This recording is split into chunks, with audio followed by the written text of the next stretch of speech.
Welcome to the March 17th, 2022 meeting of the Southampton Town Zoning Board of Appeals. This meeting is being held via video conferencing pursuant to Chapter 1 of the laws of 2022. Our April 7th, 2022 meeting, however, is scheduled to be live, meeting in person at Town Hall. So we ask the public to continually check the town's website for updates and any new information. If you wish to view tonight's live meeting only, please do not join the Zoom meeting and instead go to the town's website. If you wish to be heard during the meeting, but did not pre-register, please go to the town's meeting portal, choose the meeting group from the drop-down on the left, and you will find information required to join the Zoom meeting. With that, I'd ask that you join me for the Pledge of Allegiance. I pledge allegiance to the flag of the United States of America and to the republic for which it stands, one nation, under God, indivisible, with liberty and justice for all. Also want to wish everyone happy St. Patrick's Day. Happy St. Patrick's. And to you. We will be starting this meeting with the public hearings. We have applicants and members of the public standing by via Zoom webinar, which is being moderated by CTV. Charles Certain will mute the speakers until it is their time to give testimony before the board. Please be patient. If you find that you are having difficulties accessing the hearings, please visit the town clerk's meeting portal and click on the instructions link. Also, there are a few public hearings that will not be heard tonight, meaning that they're going to be adjourned. So please listen to hear when they will be rescheduled for. A reminder that applicants, agents, and members of the public speaking, other than attorneys, will be sworn in, will state their address for the record, and will offer their testimony as it relates to the application before the board. Board members who must recuse themselves from any application will state so on the record and will be removed from the meeting until the end of the hearing. Unless otherwise stated at the end of each hearing, all of these applications will remain open for written comments for all purposes until April 8th, 2022. Those comments can be addressed to the board secretary, Candace, and sent via email, mail, and/or dropped off at Town Hall. And with that, I would ask for a motion to approve the minutes of our last meeting. So moved. Helen, you want a second? Yes. Okay. Mr. Tuthill. Aye. Ms. Burgess. Aye. Ms. Kern. Aye. Mr. Kelly. Aye. Mr. Daly. Aye. Mr. Macedonia. Aye. Chair votes aye, minutes are approved. And now on to adjournments. Okay, as far as the calendar agenda is concerned, item 3 on the agenda is 110 Gaia LLC, 110 Gaia Road in Bridgehampton, Suffolk County Tax Map 900-49-1-3.3. Move to re-advertise that for our April 7th meeting. So we don't have to vote on it. Okay. Item 7, Barbara A. Marks Revocable Trust, 8 Halsey Avenue in East Quogue, has been withdrawn. Item 9 on the agenda, Nicholas and Luz Kadaris, 30 Laurel Lane in Sag Harbor, Suffolk County Tax Map 900-26-1-86, will be adjourned to our 4/7 meeting. Do we have a second? Second. Mr. Tuthill. Aye. Ms. Burgess. Aye. Mr. Daly. Aye. Ms. Kern. Aye. Mr. Macedonia. Aye. Mr. Kelly. Aye. Chair votes aye. Item 10 on the agenda is Kim Lester, 17 Allenson Lane, in Hampton Bay, Suffolk County Tax Map 900-323-5-9. Move to adjourn that to our April 7th meeting. Second. Mr. Tuthill. Aye. Mr. Daly. Aye. Ms. Kern. Aye. Ms. Burgess. Aye. Mr. Kelly. Aye. Mr. Macedonia. Aye. Chair votes aye. Item 11 on the agenda is 911 Flanders Road LLC. Parcels 9 and 11 Flanders Road, Riverside, Suffolk County Tax Map 900-138-2-31 and 32. I'll move to adjourn that to our April 21st meeting. Second. Mr. Tudhill, All right, Mr. Daly, Aye. Ms. Burgess, Aye. Mr. Kelly, Aye. Ms. Kern, Aye. Mr. Macedonia, Aye. Chair votes aye. item 12 on the agenda is East Quogue, 535 Realty Inc., 535 Montauk Highway in East Quogue, Suffolk County Tax Map 900-341-1-52. I'll move to adjourn that to our April 21st meeting. Second. Mr. Tudhill, Aye, Mr. Daly, Aye. Mr. Kelly, Aye. Mr. Macedonia, Aye. Ms. Kern, Aye. Ms. Burgess, Aye. Chair votes aye. okay, we have a secret resolution on the agenda for Blessing Fields LLC. I'm gonna move to adjourn that to our 4/7 meeting. Second. Mr. Tudhill, Aye, Mr. Daly, Aye. Mr. Kelly, Aye. Ms. Burgess, Aye. Mr. Macedonia, Aye. Ms. Kern, Aye. Chair votes aye. okay, Timothy, and this is decision calendar, Timothy Shannon and Meredith Manilaz. I'll move to, we're gonna put that over to our 4/7 meeting. Second. All in favor? Aye, Aye. Aye. Opposed? okay, Farrell CIT Buildings LLC. I'm gonna move to reopen that to accept written submissions. Second. Mr. Tudhill, Aye, Mr. Daly, Aye. Ms. Kern, Aye. Mr. Macedonia, Aye. Ms. Burgess, Aye. Mr. Kelly, Aye. Chair votes aye, reopen. okay, now I'll move to close for determination later this evening. Second. All in favor? Aye. Aye. Aye. Opposed? All right, Robert Fuhr and Judith Lang. I'll move to reopen this to accept written submissions. Second. Mr. Tudhill, Aye, Mr. Daly, Aye. Mr. Macedonia, Aye. Mr. Kelly, Aye. Ms. Burgess, Aye. Ms. Kern, Aye. Chair votes aye, reopen. all right, now I'll move to close with a determination later this evening. Second. Second. All in favor? Aye. Aye. Aye. All right. Nice Licks Real Estate Holding Development Corp. And Scott Schlichter will be put off to our 4/7 meeting. Second. All in favor? Aye. Aye. Aye. Opposed? Okay, Joseph and Maria Ricciardi. I'll move to reopen this to accept written submissions. Second. Mr. Tudhill, All right, Mr. Daly, Aye. Mr. Kelly, Aye. Ms. Kern, Aye. Mr. Macedonia, Aye. Ms. Burgess, Aye. Chair votes aye, reopen. now I'll move to close it with a determination later this evening. Second. All in favor? Aye. Aye. Opposed? Okay, Tom and Julie Crowley. Move to reopen to accept written submissions. Second. Mr. Tudhill, Aye, Mr. Daly, Aye. Mr. Macedonia, Aye. Ms. Burgess, Aye. Ms. Kern, Aye. Mr. Kelly, Aye. Chair votes aye, reopen. and now I'll move to close it with a determination later this evening. Second. All in favor? Aye. Aye. Opposed? Okay, Grant Werner. Brett and David Moore applicants. I'll move to put that decision over to our 4/7 meeting. Second. Second. All in favor? Aye. Aye. Aye. Opposed?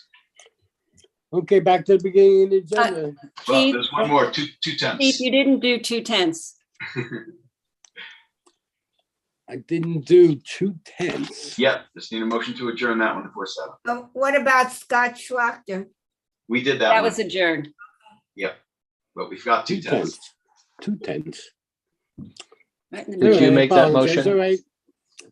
2 tenths LLC is going to be put over to our 4/7 meeting. That's a motion. Second. All in favor? Aye. Aye. Opposed? Thank you. Item 1 on the agenda. We all right now? We're all good. 192 Hampton Bays Realty LLC, 192 West Montauk Highway in Hampton Bays, Suffolk County Tax Map 900-221-3-17. Applicant requests relief from the following provisions of the town code for a proposed monument sign. 330-205B2, general provisions for a proposed front setback of 6 feet where a maximum of, lost my line, 6 feet where 20 feet is required. 330-205B5 and 330-206B for a proposed area of 48 square feet where a maximum of 32 square feet is permitted. 330-207A, illuminated signs to allow the spacing between figures to be 18 inches and 32 inches, where a maximum of 4 feet is required. And 330-210B, design guidelines to allow 6 colors to be used, where a maximum of 3 colors is permitted and any other relief necessary. Board has jurisdiction. We have someone here on behalf of the applicant. Hi, yes. Good evening. Happy St. Patty's Day, everyone. My name is Dan Peperero. I am with Key Civil Engineering, located at 664 Blue Point Road in Holtzville, representing the applicant. Okay, and Dan, are you an attorney? Engineer. Engineer. Okay, so I just have to swear you in. If you can just state your name and address for the record, please. Dan Peperero, 664 Blue Point Road, Holtzville, New York. And do you swear to tell the truth, the whole truth, and nothing but the truth? I do. Thank you. You can tell us about the application.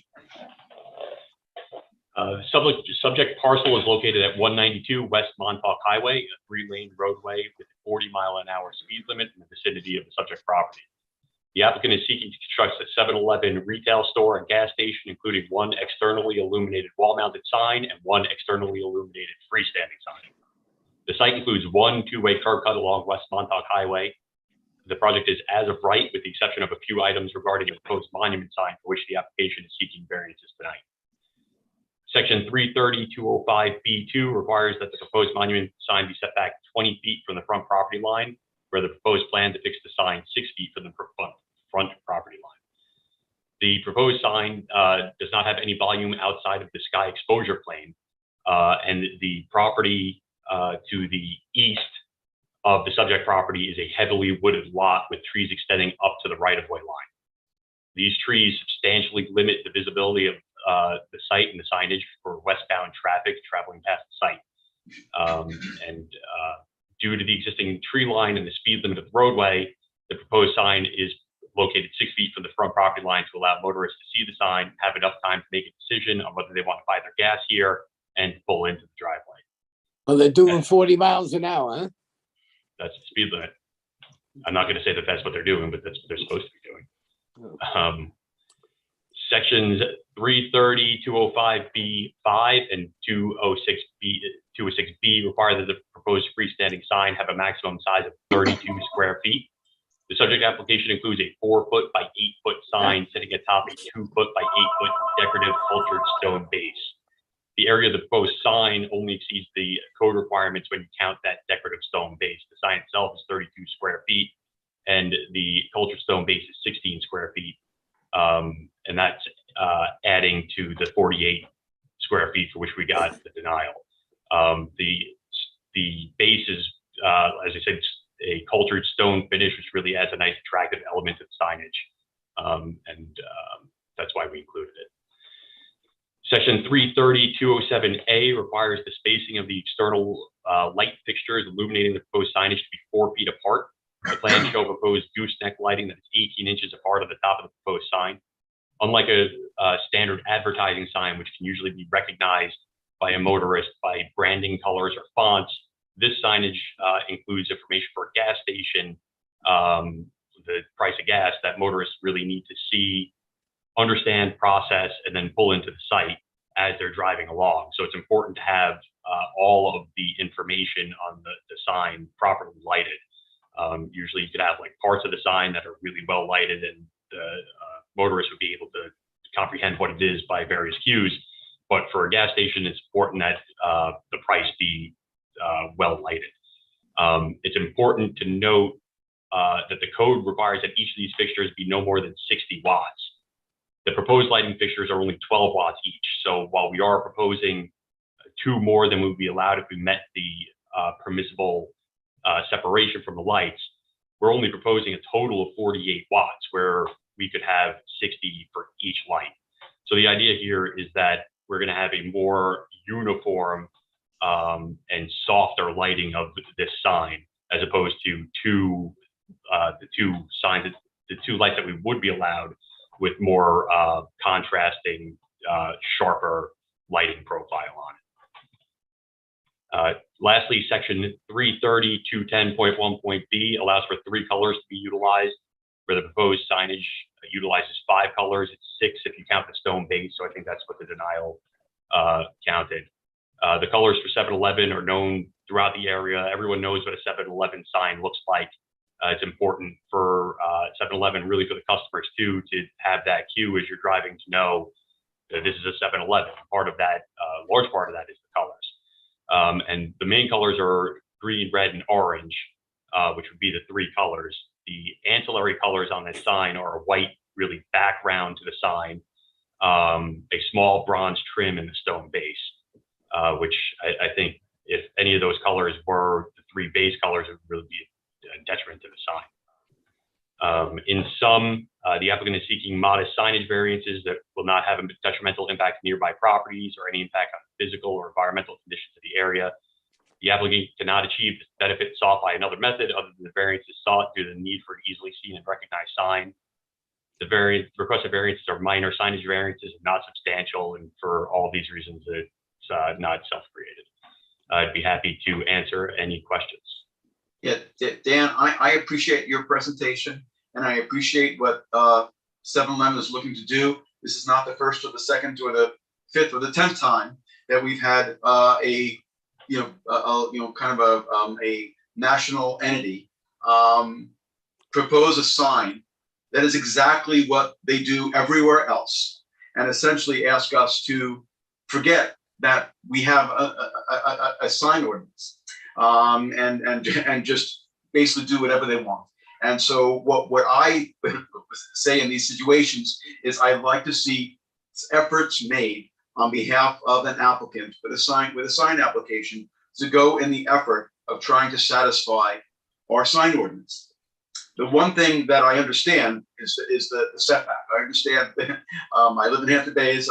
You want to be able to have customers see the sign. I totally understand that. There's an argument to be made about the colors being consistent so people recognize it's a 7-Eleven. But a lot of the other items of relief you're asking for, it just seems to me like that in Iowa we would have the same sign being proposed.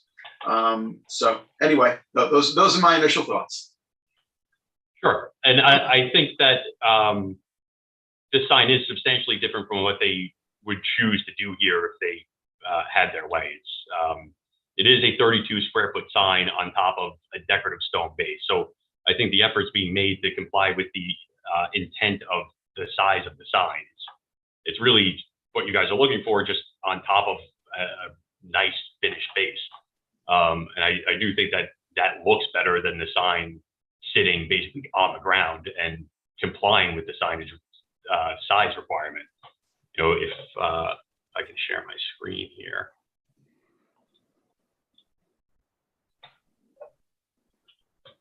So this is the sign that we're looking to propose in front of the building, and this portion of the sign is 32 square feet. And if you had that portion just sitting on the ground, I personally think that looks worse than having a cultured stone base that matches the building and makes it sort of a comprehensive, nice look for the building and the signage too.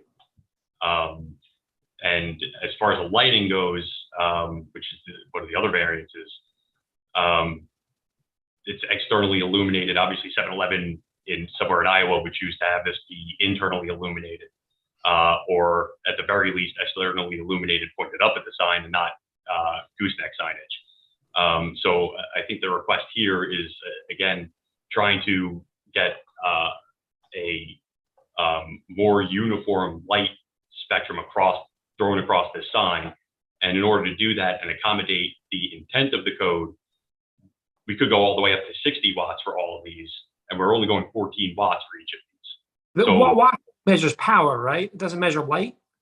Well, have the- The bulb is in my basement that I used to have a 60-watt bulb, and we all know how bright it was. Now the boxes all say you get 100 watts worth of luminance for 7 watts. So even though they're dropping it down to 12, they're probably bumping the aluminums up past what a typical 60 watt is, correct? Well, D. it is true that an LED light is less wattage. However, the code is written that you're allowed up to 60 watts. So you could go up to a 60-watt LED, which would be, super bright compared to an incandescent, and still be compliant with the code. All right. So I understand that aspect of it, but we could still throw a really, really bright light here to be consistent with the code.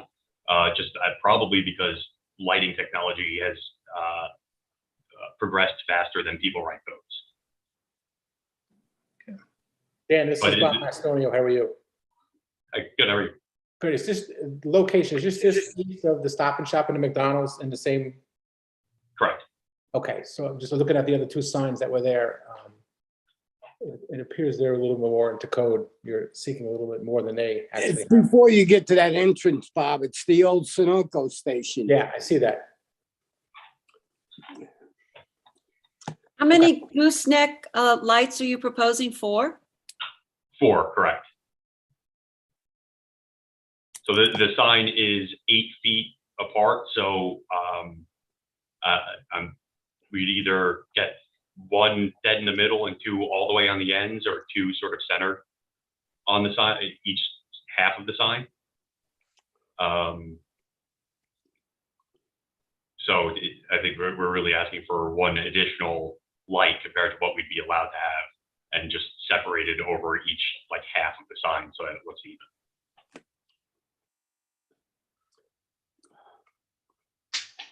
Can I just chime in real quick, or? Sure. Sure. Sure, Okay. please do.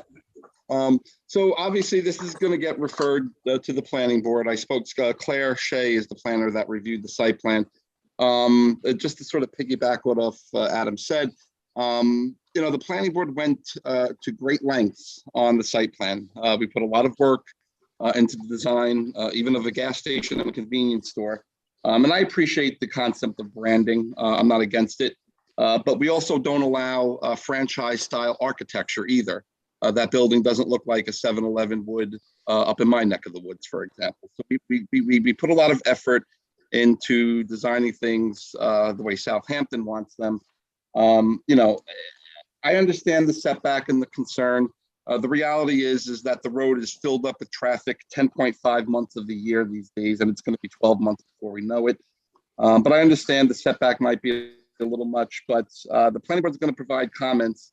And if you're asking for a bigger sign, to me, some compromise on the setback is in order. Now, obviously, the planning board is going to give comments. It's going to be on the planning board agenda next week.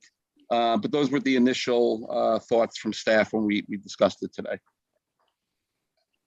And thank you for that, Anthony. And I want to also mention. Yeah, can we get, that can we get the planning board's thoughts? I'm sorry, go on ahead, Keith. this? I was just gonna say, can we get the planning board's thoughts on it? You know what I mean? Well, next week. They're not here for the building, they're here for the lighting, but you know what I mean? Right.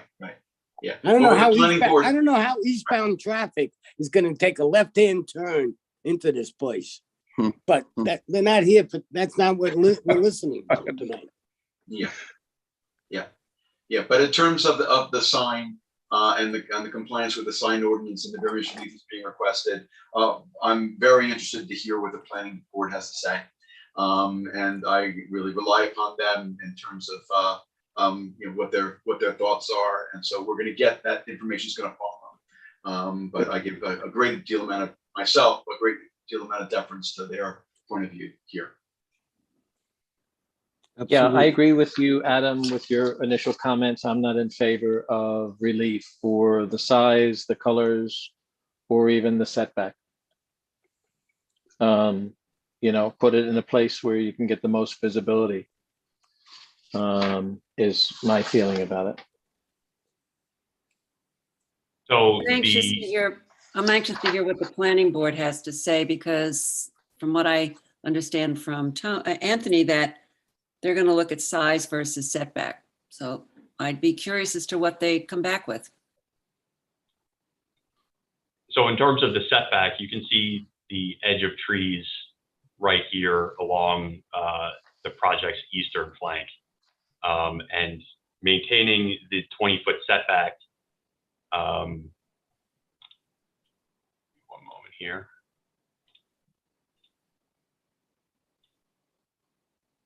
Somewhere like that. So you end up with only about, it was about 90 or 95 feet before the entrance in order for a car to see the sign, make the decision to turn in and make the turn. Where if, as the sign is here, you end up with like 250 or 300 feet of decision-making time once you see the sign. Not I our think- problem. You chose the property, not our problem. Yeah, I like it in a conforming location. Yes, agreed. Everyone's going to know there's a 7-Eleven there. I mean, Yeah. anyone who's it's all going to know. Right. I think a lot of 7-Eleven traffic is people who are driving by, especially one with gas. And I think that visibility along the street is an important aspect to it, especially being that, as Mr. Trezza said, the building doesn't look like a 7-Eleven. The building is set back very far from the street. All of these are contributing factors to why I think it's important to have that sign in a place where motorists can see it. It's also, the 7-Eleven's also accessory to the gas station use, by the way. Just I just want to state that. Is- You know, Is the vegetation a planning board requirement, that screening and? I'm sure that I have to go back and look, to be quite honest, Katie. I don't remember. It wasn't my project, but Okay, You're gonna sell gas there. That's right? Am I understanding that correctly? Correct. Huh? Yes or no, Yes. sir? Yes. Yeah, that place had a big, problem down there with tanks leaking and stuff. I don't know. I don't get it. They had to do Okay. they had to do remediation up there at that place. okay, well, yeah, but the use has been approved, it's a special exception use. Listen, I understand, Katie. He's only here for a sign. Right. Well, I think we've given our feedback on it. So Keith, what do you want to do? Well, let's see. Any other questions? Is there anyone from the public who's waiting to be heard this evening on Zoom in connection with the application of 192 Hampton Bays Realty LLC for property located at 192 West Montauk Highway in Hampton Bays? If this will be, you're waiting to be heard on Zoom, this will be the time to let us know by raising your hand. Adam, I had one other question. Oh, sure. The trees that are on the right of way that are to the east of it, who owns that? I believe is owned by the, let's see, Stoller, Kimco. Hampton Bays Connections, which is not Kimco. So it's some third party. Because it looks like it's just like overgrown trees. It's not really landscaping. Is that going to stay the way it is? Yeah, it's off the subject parcel. We don't have control over that. Okay. Charlie, is there anyone waiting to be heard? No hands. No hands. Okay. All right. Well, Keith, it's yours. And I think we're going to be, well, it's up to the board whether we want to keep it open to get the planning board comments. Absolutely, absolutely. Yep. Yes, we have to. We I have think to. so. It's gonna take some time, so why don't we put it on for second meeting in April? What's that, the 21st? It's the 21st. The only thing about the 21st is 7-Eleven is on that night, so it might be a long one. Well, it'll be a night for 7-Eleven. We only get Let's do coffee. it. Let's do it subsequent. All Well, right, so we'll do it the first They're- meeting in May. We do the They're first meeting in May. Yes. Katie? no, I was gonna say they're before the planning board on 3/24, so you could put it on for 4/7. Well, 4/7 isn't much better. Got 13 on. Right. First Are we meeting, good? I'm gonna make a motion that we put it on for the first meeting in May, excuse me. Second. Okay, and that would be May 5th. Yeah, Okay, all right. And Cornelius, did you make the second? Yes. Okay, thank you. Okay, Mr. Tudhill, Aye. Mr. Kelly, Aye. Mr. Macedonia, Aye. Mr. Daly, Aye. Ms. Burgess, I, Ms. Kern, Aye. Chair votes aye. Dan, thank you for your testimony this evening. Thank you very much. Appreciate it. Have a good night. Rest of your night. Bye-bye. Okay, item 2 on the agenda is Paul McCormick, 86 Bay Avenue in North Sea, Suffolk County Tax Map 900-76-4-33. Applicant requests relief from the following provisions of the town code for the proposed conversion of an existing dwelling into an accessory apartment, 330-11G1. Special standards to allow the size of the accessory apartment to be 38% of the total floor area of the principal dwelling, where a maximum of 35% is permitted. And 330-11 J1 to allow for 2 access driveways where only 1 access driveway is permitted, and a lot having an accessory apartment.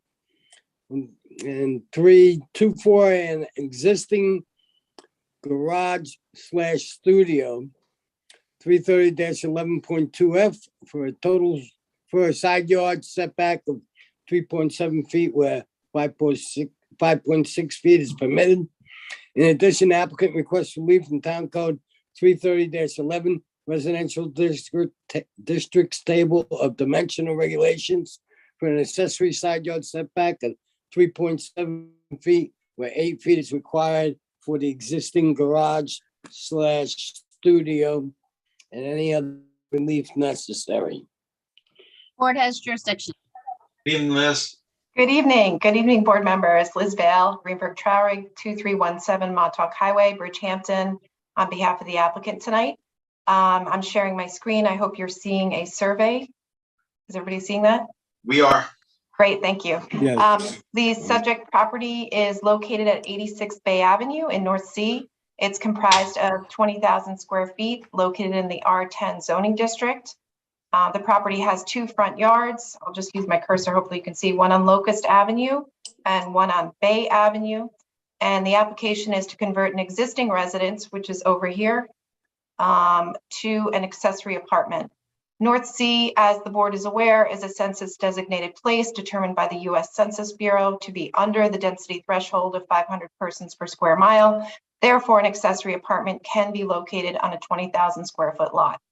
Additionally, the lot is twice the size of the underlying zoning requirement of 10,000 square feet. So to convert the dwelling to an accessory apartment, we're seeking variances for 330-11G1 to allow the conversion of the existing dwelling to be an accessory apartment to be 38% of the total floor area, where the maximum floor area permitted is 35%. We're also seeking variances from 330-11J1 to allow for 2 accessory driveways. There's one proposed almost in front of the new proposed dwelling. Right here where it says 30, it says proposed pervious driveway. And there's an existing earth driveway off of Bay Avenue already. So that's for 2 driveways. The third variance is from 330-11.2F for an existing garage to have a side yard setback of 3.7 feet where 5.6 feet is permitted. And this is the setback right here is 3.7 feet. And that is to accommodate where the code says that the nonconformity shall not be less than 70% of the required setback or lot width. And then finally, 330-11 for an accessory side yard setback of 3.7 feet again, where 8 feet is required for a side yard accessory structure in R10. So I just want to go through the 5-part test for the board. The grant of the variances will not cause an undesirable change in the neighborhood or create a detriment to nearby properties. The proposed accessory apartment has a pre-existing certificate of occupancy. It was built around 1920. It's been in existence for approximately 100 years. You can see, I'm just going to show you my aerial. You can see from the aerial here, the 3.7 foot setback is over here, closest to the side yard. And then I have an aerial of the neighborhood. So you can see this lot as compared to the neighboring lots in the neighborhood. And you can see that the aerial relays that the lot is a through lot on Bay Avenue and Locust Avenue. It has 2 front yards, and the lot is abutted by smaller lots. The 2 lots nearest to it are 0.2 acres or approximately 9,000 square feet. And that's right here on Bay Avenue. There's one here. These are 9,000 square feet. This lot over here actually fronts on Center Avenue. It's a 0.3 acre lot. And then finally, right next to it is a 0.1 acre lot on Locust, which is very small as well. So all the lots abutting this lot are much smaller in size. Allowing the existing residence to be an accessory apartment to the new residence will fit within the neighborhood, and the lot can accommodate the new proposed house and accessory apartment quite well without impacting the character of the neighborhood. The neighborhood is entirely improved with single-family residences and customary accessory structures, including garages and sheds. And some of the lots also have multiple dwelling units and cottages, including 70 Shore Road and 141 Shore Road. The benefit sought cannot be achieved by some method other than area variance. The owners of the property have 2 sons in their 20s that they're creating this accessory apartment for, so their kids can stay in the community. The unique location and size of the existing residence creates the need for the variances to allow it to remain and become an accessory apartment. The variances sought are not substantial. The pre-existing location of the house and the modest size of the proposed new house dictates the variances required for the proposed accessory apartment. This application is in keeping with other applications to allow an accessory apartment on a lot less than 30,000 square feet that this board has granted in the past, and is also consistent with the town's overall attempt to promote accessory apartments in affordable areas. In our application, we specifically refer to decision number D011976 for 81 Pine Neck Avenue in Noyak, where this board allowed an accessory apartment on a lot less than 30,000 square feet. And it also referred to other specific decisions, which I'm not going to reiterate for the record, but they're in the record. There are 3 other decisions cited by that decision, which all relate to allowing an accessory apartment on a lot less than 30,000 square feet. I've also pulled other decisions for this board's consideration at 149 Mary's Lane, North Sea, where the board allowed an apartment in excess of 35% of the total floor area. This was for an as-built structure as well on a lot less than 30,000 square feet. 11 Scotts Landing Road, North Sea. This was a decision where the board allowed an accessory apartment to be located on a lot less than 30,000 square feet and to be 85.5% of the total floor area of the main dwelling. I also found one at 1562 Majors Path, North Sea. This was to convert an existing building into an accessory apartment allowed at 40% of the total floor area of the principal dwelling, again, where a max of 35% is permitted. 2433 Town Line Road, Sag Harbor, where this board allowed an accessory apartment to be 50.3% of the total floor area of the main dwelling. And then finally, 17 Fords Lane, Tuckahoe, where the board allowed an accessory apartment to be created on a 7,409 square foot lot to be 92% of the total floor area, where the main dwelling, again, is supposed to be 35%. So this is in keeping with some of the decisions that have been granted before by this board. And the grant of the variances will not have an adverse effect on the physical or environmental conditions of the neighborhood. The proposal represents a type 2 action under SECRA, and we are replacing the existing septic system with a new low nitrogen septic system, which will benefit the environment. And finally, the need for the variances is not self-created. Although we're seeking to create an accessory apartment rather than demolish the structure, its pre-existing size and location and the modest size of the new primary residence is what's dictating the need for the variances. So does the board, I ran through that quickly. I'm sorry if I went too quickly, but does the board have any questions for me or? Well, we certainly have consistently granted relief for accessory apartments for, smaller lot sizes. That is something that there are plenty of decisions on that, because often it's the people that have the smaller lots that have more of a need for the accessory apartments in order to continue living where they live. The percentage, the 35 to 38, is a modest percentage difference in terms of the floor area of the accessory apartment versus the primary structure. The two driveways, we've had, I think a bunch of applications on asking for two driveways for an accessory apartment. I can't think that we've denied a request for a second driveway, but it is something that I think have granted from time to time. So in my view, everything that's being asked for here, and I'm just speaking for myself, is pretty consistent with what we've done with other applications.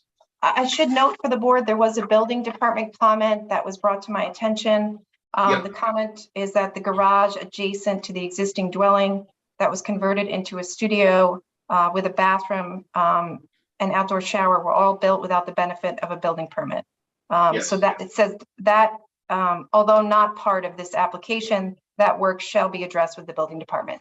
So that's this garage right here. And I just wanted you to know this garage was not built without a building permit. It has a CO for a garage, and it's been in existence since pre-existing zoning. Here it is on a 76 aerial for the board's view.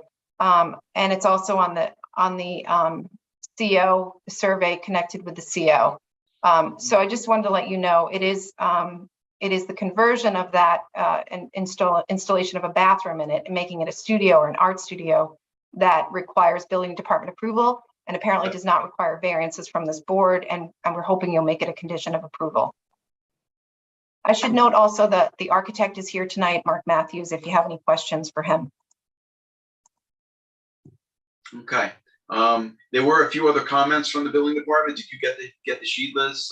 Yeah, I have the sheet, but Mark did let me know that all of those comments were addressed by submissions from us. So they should have. I wanted to make sure that you had it. Yep. Thank you. Because we want the building department to be, have their concerns addressed. Okay. Another question? Have you heard from any of the neighbors in response to the? I have not heard from the neighbors. Okay. Okay, any other questions from members of the board or Katie? Are we going to hear from Mr. Matthews as to what he did to fix up the situation that Ms. Riley has mentioned? Ms. Dale, we certainly can. Can we have Mark come on the Zoom? Would you like me to stop sharing? He's coming in now. He's coming in. Or shall I keep it up for the public? Keep it up. Okay, I'll keep it up. Thank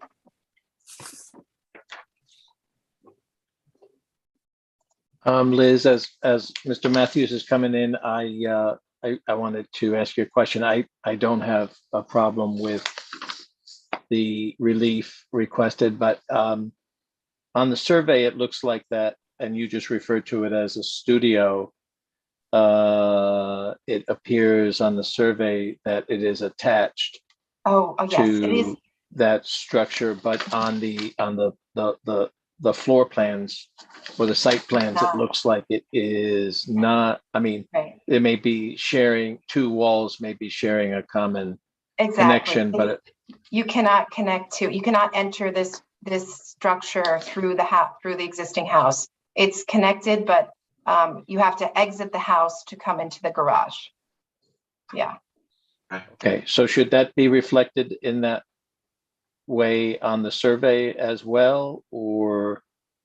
Well, Because that, I think he put it that way because it must be connected, but you can't enter and exit through it. There's no access. There must be internal walls. I can have the survey reflect that, I guess.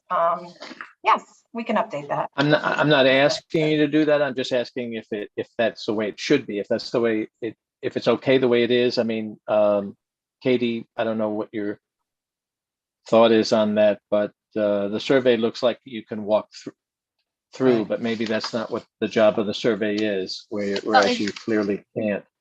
Is it, Lizzie, is it gonna stay that way? Are they using all of that as the accessory apartment now? No, although it looks that way, it's actually separate. It's connected. However, there's a wall there and you can't go through one building to the other internally. You have to exit the building and go in. So it's not part of the accessory apartment. It's a separate structure. Studio. It's attached, though. Technically, I believe it's attached, but it doesn't constitute part of the accessory apartment. That's my understanding. Mark Maybe Matthews, Mark. can you hear me? Hi, Mark. Yes. Hi. Do you want to swear me in? I'll swear you in, but first, Katie, you were going to add something? I'll ask Mark. Oh, okay. Okay, yes. Mark, if you just state your name and address for the record, please. Mark Matthews, 223 Shore Road, Southampton, New York. And do you swear to tell the truth, the whole truth, and nothing but the truth? I do. Thank you. You can, I think the board, I think, just had questions about the, what is being proposed, and also, I guess, some issues with permits needed or approvals needed for some of what's on the property. Yes, what Marjorie Riley, the building department, asked was a very clear verification that no pyramid issues had arisen, and so we gave her all the spot grades that she wanted and proved that the new building has no pyramid issues whatsoever. That was one of the things she asked. The other thing we discussed was the studio, and the studio, you have to walk outside, and Southampton Town does not allow when you can't go through the building to get to it. It's a studio like this. It can't be anything but a studio or a storage room or a garage or something like that. But there's no plan to change that. In fact, I've submitted drawings that show the layout of all the buildings, and that's very clearly about a 30-inch overlap, 28-inch overlap between the two buildings, and there are no doors, no room for a door, and no desire for a door from a bedroom to a studio. So they walk outside to do their work. Okay. Helen, I think you But it's you like, have a question. No, Okay. it's identified as bedroom 2 on there. So are we being asked to approve it as a bedroom, a studio bedroom? No, my understanding. No, you're not. And you Because may on be the- looking at an old drawing. Okay, yeah, on the main level plan that we have here, that studio is identified as bedroom number 2. You should Correct. look at a drawing dated 2/11/22. Yeah, that's not that. Yep. And sometimes we get, multiple submissions. I understand, but I went through this at great length with Marjorie. Yep. No, it's all good. She's very good. Okay, What's the final date on the survey and the site plans that you want to make sure I'm looking at the right ones when I'm reviewing the file? Final date on my drawings is 2/11/22, and the survey is, I have June 1st, 2021. no, there's, I guess that's it, yeah. I'm looking at a survey that's January 21st, 2022 as a final date on it. I just don't know if there's another one that was submitted after that to satisfy the building department. yeah, I have the June 1, 21 Me too. This is the one survey I as have. well. Right. and the 4/28/21. That's what I have. So- I don't have 2022. And the January 18th, 21 floor main level plan, which identifies the studio as bedroom number 2. Oh, I mean, again, I don't have a problem with the relief being asked for, but it just appears to be an inconsistency in what I'm looking at. I think we need to get the survey to catch up with the final drawings. Right. Yeah, I think that would be a good idea, because otherwise, if nothing else, it creates confusion, so. Oh, no, you're absolutely correct. And also- Just, Adam, just for the record, we do have Mark Matthews documents dated February 11, 2022. Okay. Yep. Thank you. I don't know about, I don't think we have an updated survey, but we definitely have his plans Yeah, and a site plan. okay, excellent, okay. And Helen was referring to actually Marge Riley's comments. I said, oh, Ms. Vale, not Ms. Riley. Helen was referring to Ms. Riley. Sorry about that. I get confused sometimes. But anyway, any other questions from members of the board? Is there anyone from the public who's waiting to be heard this evening in connection with the application of McCormick? This is for property located at 86 Bay Avenue in Southampton. If you're waiting to be heard on Zoom, this would be the time to let us know by raising your hand. Is it Gene? Yes. Gene, you just have to unmute yourself. There we go. Okay. I have concerns Is that about, Gene? Before you speak, I have to swear you in, so you can state your name and address for the record. Eugene Scanlon, 88 Locust Avenue, Southampton, New York. And do you swear to tell the truth, the whole truth, and nothing but the truth? I do. Thank you. You can tell us your comments. I'm Yeah. I'm concerned about the location of the primary house and a swimming pool. And also Locust Avenue meanders through the woods there. And on the east side, there are substantially old trees there. And the locust goes through the corner of his property. What's going to happen with that? Gene, where do you live as compared with where the property is located? Where's your property? I live directly east of it. Okay. Okay. Liz, I don't know if you want to respond to his question? I think we'll ask Mark what's going to happen with the trees. Sure. The pool really isn't before the board. We're not seeking variances for the pool. We're just seeking variances to create the accessory apartment for the existing dwelling. And with respect to the trees, I'd defer to Mark. Thank you. Okay, we've tried to work the driveway and the building so that the trees to the water side of the building remain as they are, and there are really no trees. Thank you, Les, for showing that.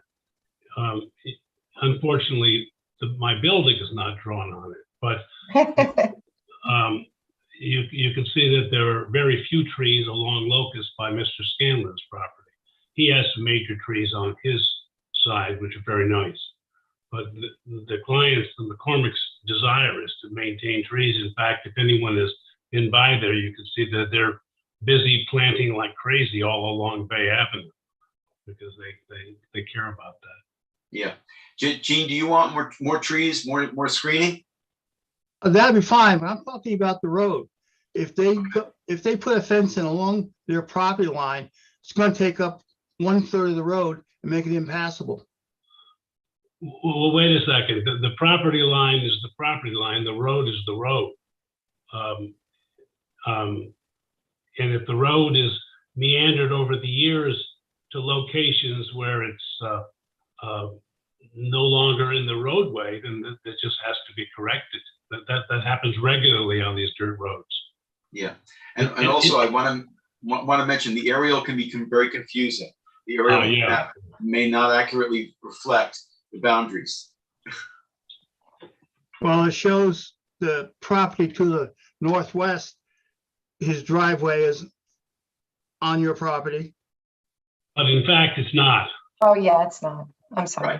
Right. That's GIS. That's Oh, GIS. lines aren't perfect. Really, the system, the GIS system is not, this often happens. Yeah, it's. Can you go back to the survey then? But the survey shows it impinges. Yes. A fire truck or ambulance cannot go down that road with a fence on that property line. Right. There is for what it's worth, the client has suggested, never has suggested putting a fence there. I mean, I can't say that they wouldn't in the future if they had a dog or something, but they never suggested they would. But in fact, according to the Sacramento survey, the road trespasses onto their property. Exactly. That's what I was going to say. That's really a private issue. Yeah, regardless, the fence, there's no fence as part of this application before this board. We're not asking for a fence before the board. So Gene, so you understand, looking at the survey, and I'm glad you brought this up, the road impinges on over the property line of the applicants. It's not supposed to be there. I know, but the trees to the east of it have been there for many years. I understand, but it looks like, however it evolved, there was basically the applicant allowed and hasn't, at least as of yet, done anything about the fact that there is an encroachment on their property. That's existed apparently, I'm sure, for a very long time. Maybe an easement. Well, I would be, maybe, but I mean, if there was an easement, I would think it would be the whole road and not like split down the middle. But who knows? Liz, you might want to look into this. Yeah, we certainly will. Thank you. Yeah. But it's a private issue, not something that we can address. Will the proposed dwelling have to come up for review and the pool? Only in terms of our application of what people are asking for, what the applicants are asking for variance relief for. The pool, there's no variance relief being asked for the pool. And this application, yeah, it meets all, I mean, the proposed dwelling meets all dimensional setbacks. That's what I meant to say. Right. So we have basically, this is an application for accessory apartment, an accessory apartment. That's what's before us. Yeah. What will the address of this proposed building be? This is the same address. It's accessory to the main dwelling, so it's going to be the same address, sir. But it has 4 front yards, and 2 of the front yards are on Locust Avenue. It has 2 front yards, and the property is known as 86 Bay Avenue, and it's going to be continued to be known as 86 Bay Avenue.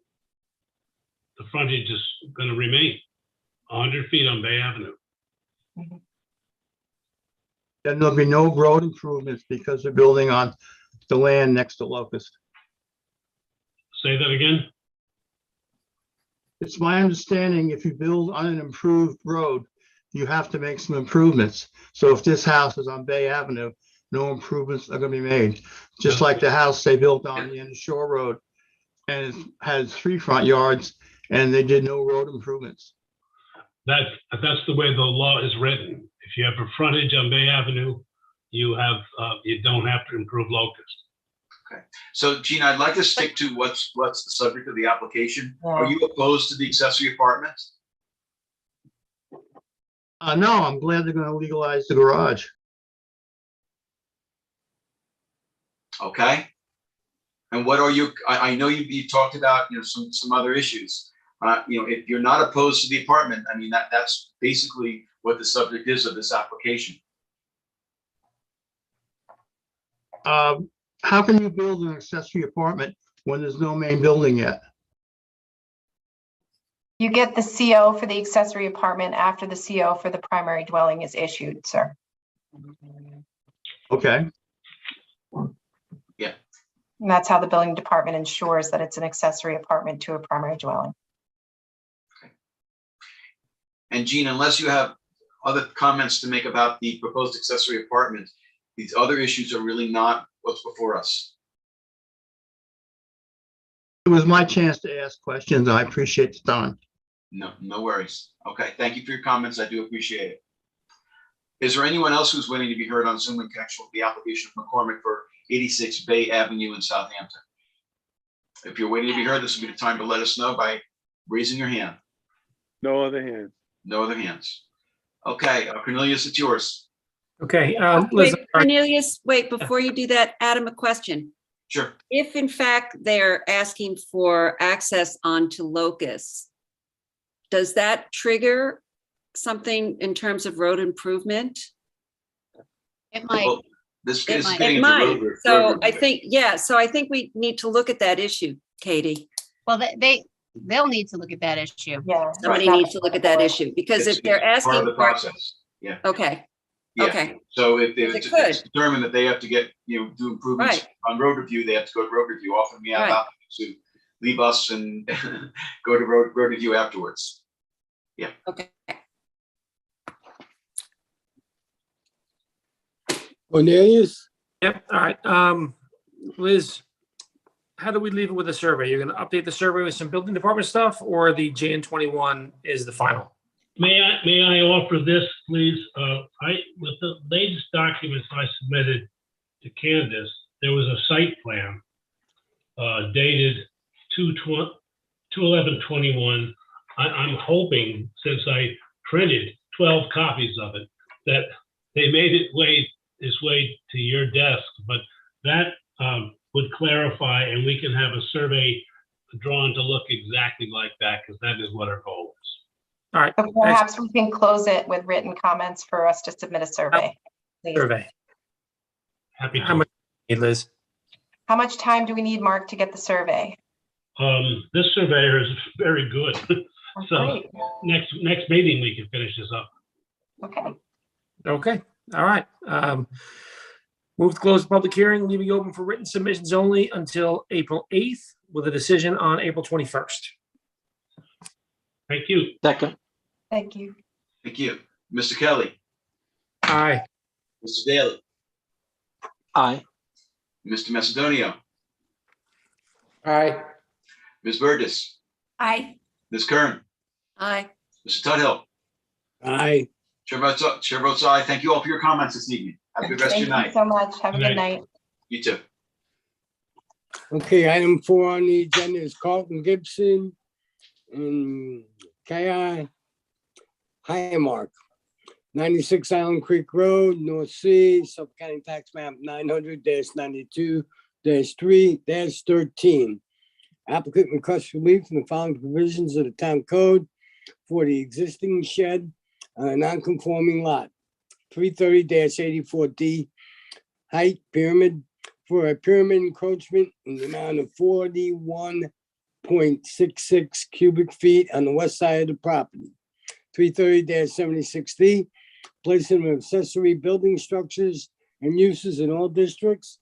And 330-83C yards to allow the shed to be located within the required front yard and minimum side yard for the principal dwelling.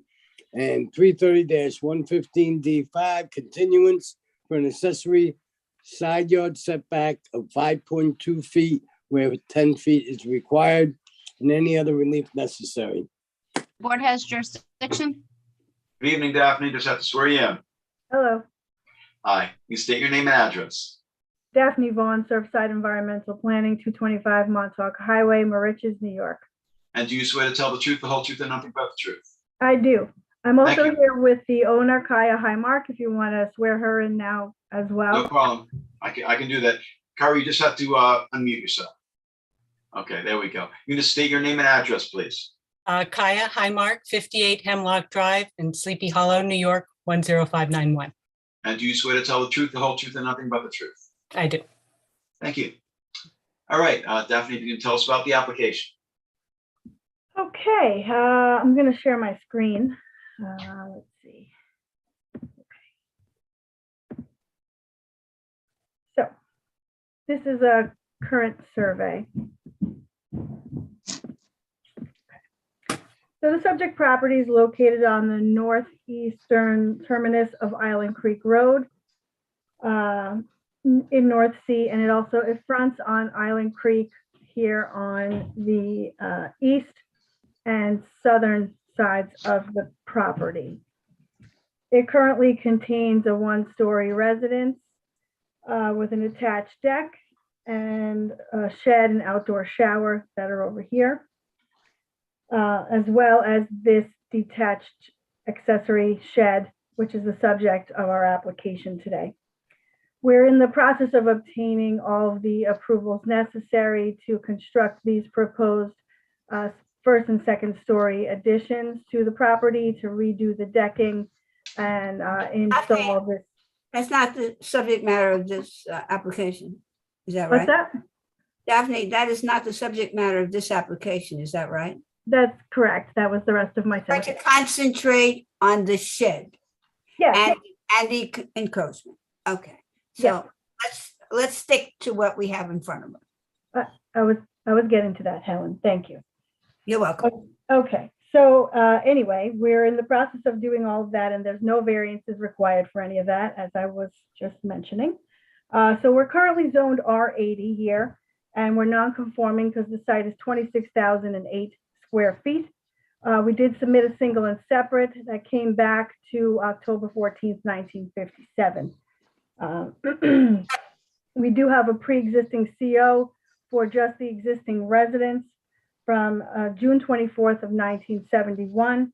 The CO number is 7894 for the existing dwelling only. So I'm going to share, how do I do this? How do I change these things? Can you see this now? You can stop and start again. Can you see this? We still see the survey. Okay. All right, hold So I on. think you might have to turn it off and turn it on again. I'm sorry. That's okay. Okay.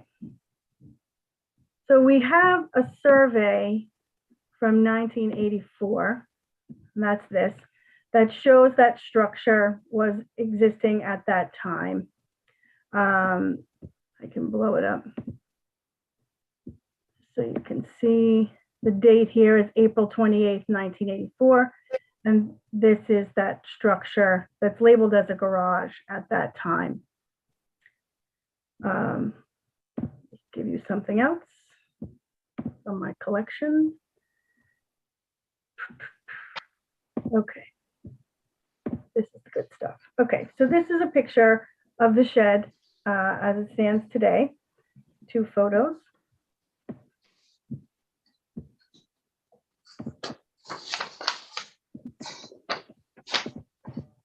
This is a photo of the property from a prior owner, the Wileys, who owned the property between 1956 and 1971 that Ms. Highmark had.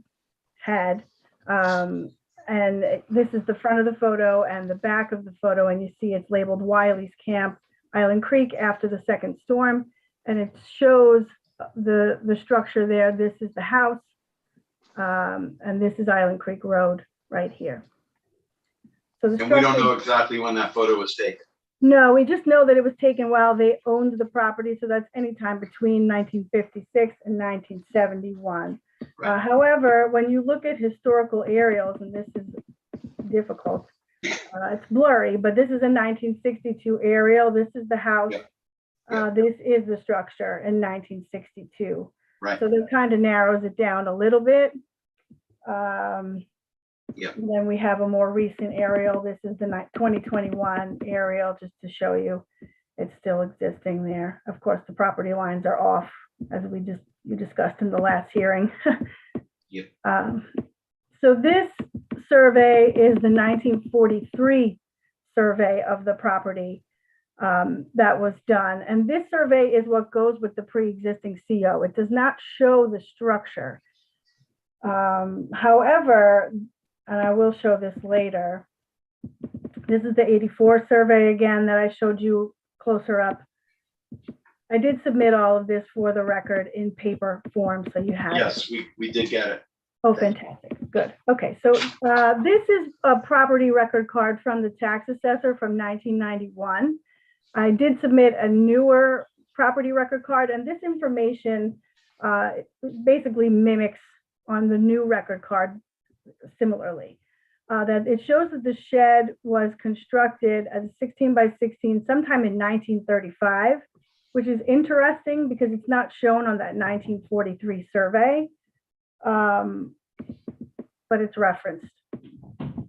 This is the affidavit that went along with that pre-existing CO that references, to my knowledge, the buildings. It basically references multiple buildings, and all improvements on the premises are the same today as the external structure is concerned as they were in approximately the year 1950.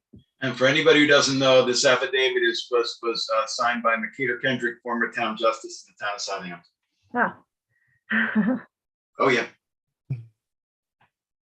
So unless it's like his a family member that had the same name. 1971.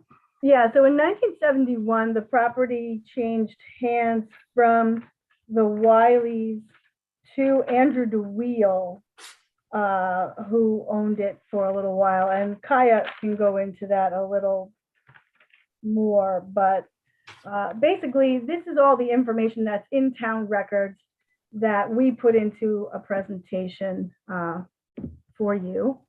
Let me just see what there might be some other item. Oh, this is the more recent record card that I also submitted. And this shows,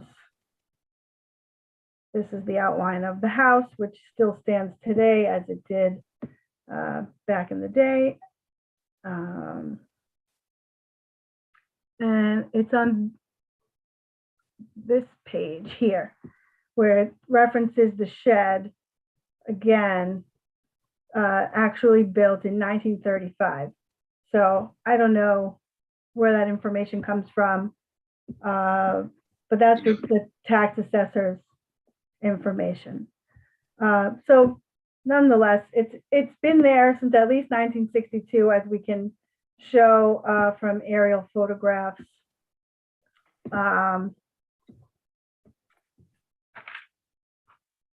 What else?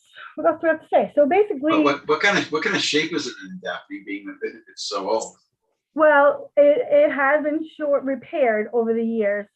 Okay, because we're gonna need proof that it can withstand a major storm. Yeah.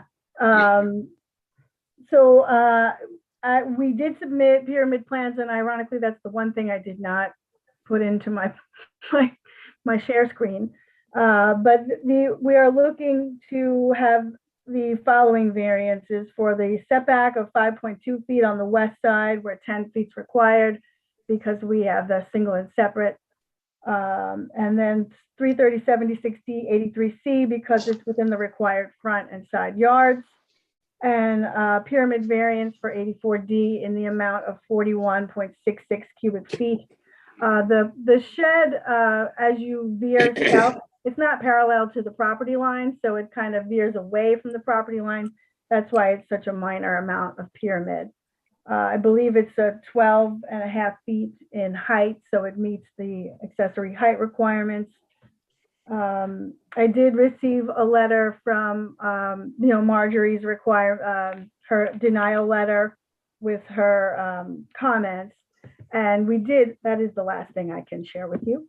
We did get a letter from Debbie Croft, the architect, clarifying that her calculations that she's done with the elevations are based on the average natural grade across the front of the structure. And I did get a comment from Candace today back from Marjorie saying that she accepted this letter and that she was fine with this. It satisfied her. What else do I have to say? I think that's Nothing. pretty much it. Nothing. It's a shed that's been there for umpteen years. It's never been a problem. I don't see a lineup of people to complain about it. Well, you never know. We'll find out. Let's move on. Daphne, is the height of the shed supposed to be 12 feet, or did you say 12.5 was okay? I think it's about 12. Wait, I have it right in front of me. I'm here. just saying in case we have to, deal with that. I think it's 12 feet, isn't it, Adam? Height of a Shed, shed. yeah. I'm not exactly sure what the height requirement I is. think it's 12, but whatever. Okay. Daphne, Yes, I visited the property and I do have a concern that this shed is very, very close to the neighbor. Have you spoken to the neighbor? Because that's my only concern. okay. We did not hear from the neighbor, but Kaya Highmark is here and she has been involved on this property for a large percentage of her life. Who did you say is here? Who? Kaya Highmark, she's one of the Yeah. owners. I'm one of the co-owners, yeah. Yes. So Kaya, did you speak to the neighbor about the shed? We have spoken with them over the years. My parents bought this property in 1972. And then after my father's death in 2010, my husband and I bought it from my mother in 2013. Yes. And we've had the same neighbors or their children for the last 30 years. And at various points, there has been storm damage. There big tree limbs have fallen on the shed and glasses broken in the windows. And my father would always repair it and he would always speak to the neighbors and they were always fine about it. So we have a long-term good relation with them. They've never made any complaints about, they actually, I don't know, we help each other out quite a bit. So I think they're the only ones who maybe we didn't hear back from, but I think they may have, they had a death in the family a year ago and I think the son moved. So I'm not entirely sure but I can be personally in touch with them if that would be helpful.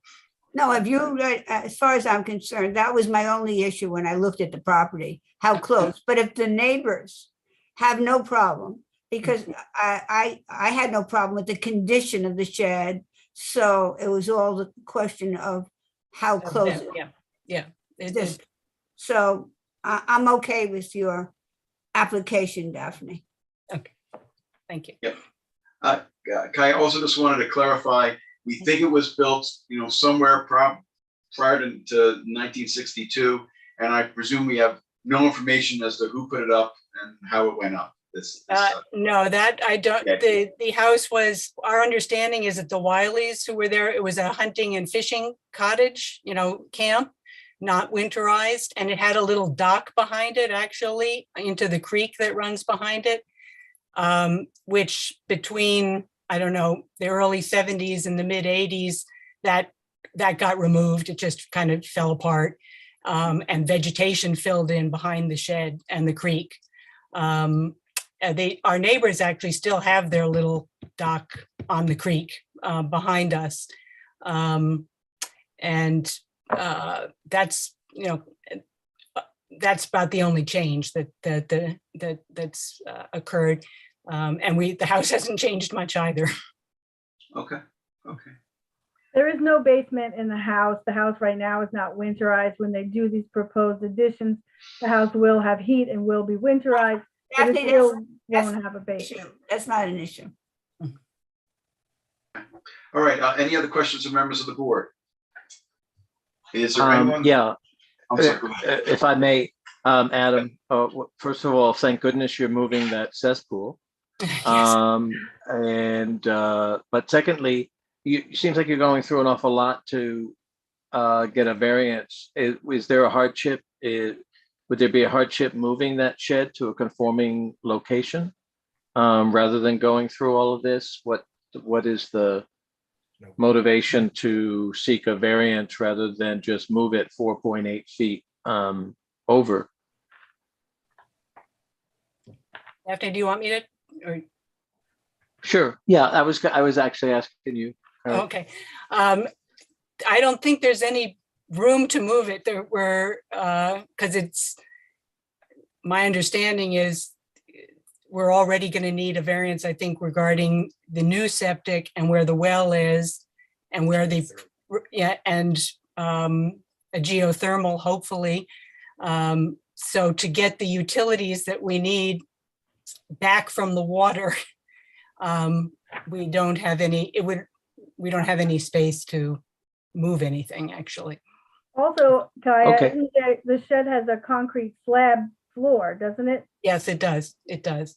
So that would mean relocating the whole concrete slab that's been there since this has been constructed. Yeah. And Question maybe is- another thing that would be helpful, if you haven't submitted already, is a cost estimate. Oh. And not that we're looking to have you move the shed, but to show the financial impact if you were to have to move the shed.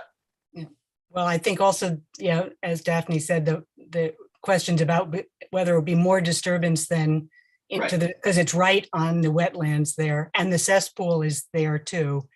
Right. So we have to fill the cesspool with sand, and I don't know what would happen. We'd have to break up that concrete floor. I think it becomes rather disruptive to the eco, to the, what's going to be considered a buffer zone. Remember, the condition of this shed is not perfect.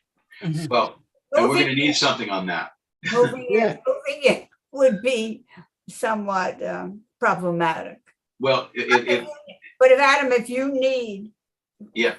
No, we're gonna need a document that basically says it can withstand a major storm. If that can't be produced, then we can't grant a variance for it. Okay. All right. Yeah. Yeah. Anybody from the public?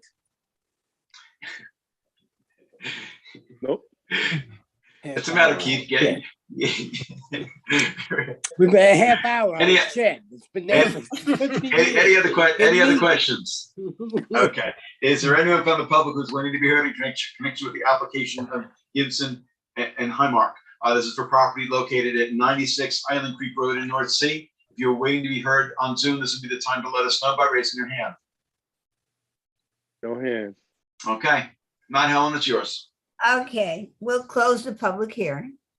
And we'll keep it open for written submissions till the 7th of April with a decision on the 21st of April. Second. Thank you very much. Thank you. Thank you. Ms. Burgess, Aye. Mr. Kelly, Aye. Mr. Daly, Aye. Mr. Macedonia, Aye. Ms. Kern, Aye. Mr. Tudhill. Aye. Chair votes aye. Thank you all for your comments this evening. Have a good rest of your night.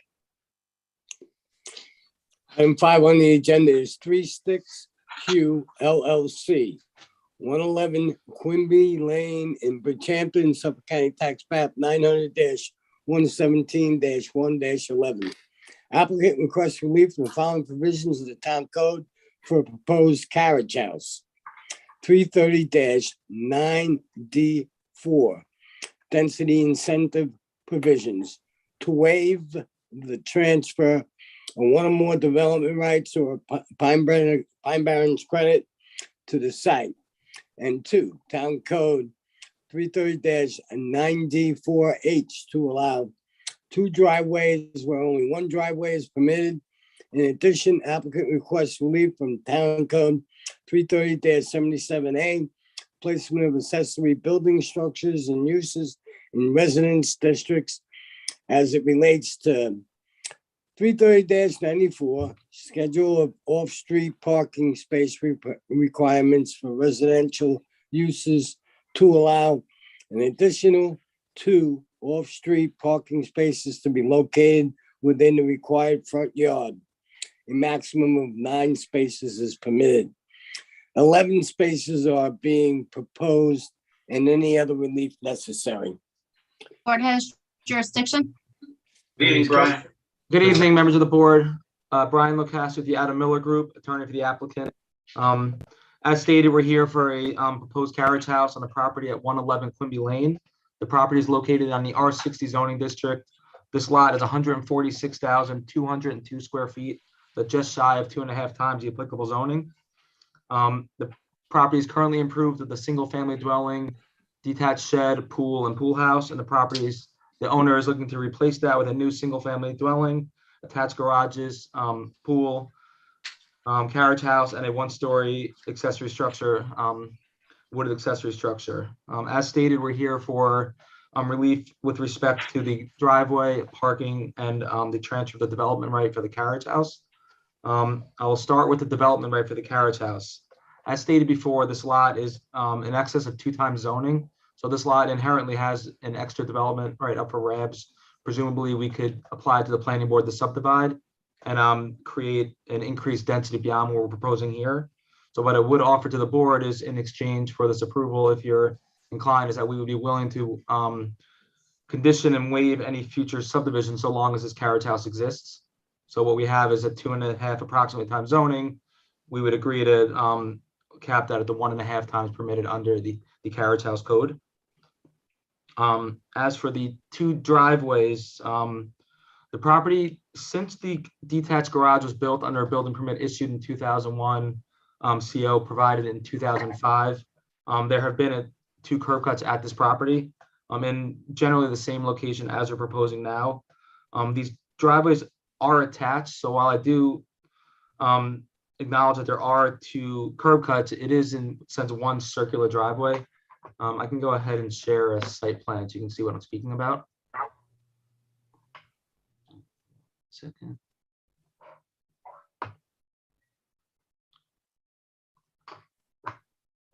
Sorry, I'm bearing 1 second here. Okay, so you should now be looking at a site plan.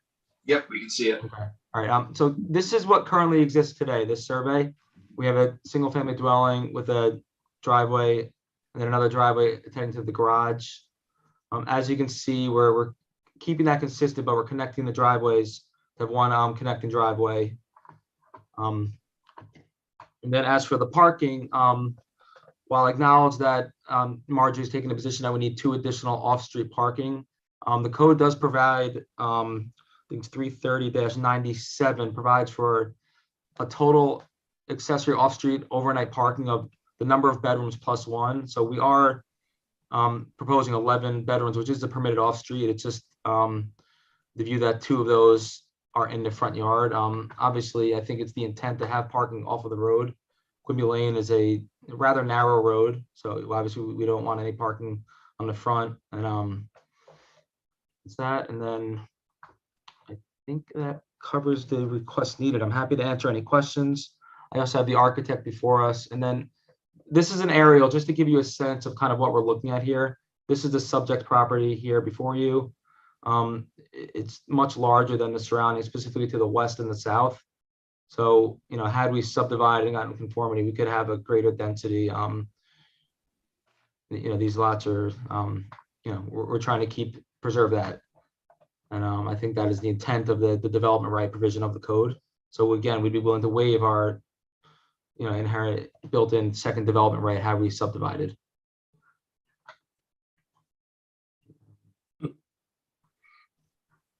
Happy to answer any questions.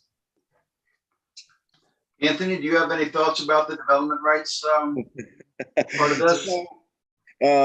You know, and this is going to pop up again this evening. There's another one on here, so I want to be able to distinguish between the 2. I agree with Brian. You know, in the case where a property, in this particular case, exceeds the minimum, you know, more than double what would be the ability to subdivide and get an additional residence, I think planning is okay. And speaking to Dave Wilcox, is okay. You know, with waiving the relief with a condition, as Brian Locasio says. I don't know that it needs to necessarily state that the guest house or the carriage house would need to be removed. I just think that the carriage house would either have to become the second dwelling or would have to be removed. So I think that would be okay in this case. You know, provided that we have some assurance. You know, again, the whole idea behind the density incentive is that it's supposed to be density neutral. And if you're looking at a property like this that can be subdivided into 2 lots with the condition, I think that the program then would effectively be density neutral and it would be okay. Okay. Okay, thank you. I do. Can I just ask a question though? I'm just curious, Sure. Brian, because I'm not gonna lie, that is a uniquely designed site plan, but those breezeways, are they conditioned space? Yes, the architect is here, can speak to that, but my understanding is yes, they are conditioned space. I just, because, you know, you got two, what Yep. would essentially be separate dwellings then. I just want to make sure. No, but they meet the code as to one structure, those Okay, structures. I was curious about that. Yep. Okay. Besides the relief for the TDRs, we have relief for 2 driveways where 1 driveway is permitted, and the parking spaces. I did take a look. I was a little bit confused looking at the different plans about the number of parking spaces and exactly where they're going to be located. I'm not sure whether I have the most recent. I know you did. We did get a submission. Yeah, we just submitted a revised plan, and I believe it's dated March 14th. Let me see, I might be giving the wrong date, but there is a revised, because we received Marjorie's comments and we further revised our plan, and we just recently resubmitted. Okay, no problem. Just want to make sure that those the proposed parking spaces are identified. They are, yep, they are. Yeah, okay. I'm sorry, which one are we looking at now? Which site plan are we looking at that shows the parking spaces? Well, we got an email. It's dated last revised March 11th, 2022. I can share it again on my screen so you can see it before us now. Yeah, why don't we do that? Yeah, because Susan, I think we got the most recent one by email only. We haven't gotten the hard copies, and they're very hard to read with email only. I got something, but I don't think I got that. I don't know. Yeah, it's down bottom right corner. It says 10/7/21 on mine. The date, it's hard to read, but if you can see what I'm highlighting here, revisions, and the date refers to 3/11/22. Yeah. Wish these guys all Hold on. the same information in the same place. Brian, does the parking need to have all that parking like that in the front? I mean, can't that be redesigned somehow? I mean, I can defer to the architect, but I mean, it's consistent with what's there today. Is that existing? I was just curious. Yeah, I mean, it's, you know, it's obviously not exactly the same, but if you look at what's there today, we have this general large courtyard in the front, and we have the driveway to the garage with parking and then the garage. So it's consistent. I obviously can't say it's exactly the same because we're proposing a new house, but it's in generally the same place in keeping with the same layout. Yeah. Brian, could you just go through it for me? I'm sorry. Where the parking spaces are. So we have the cars identified on the front.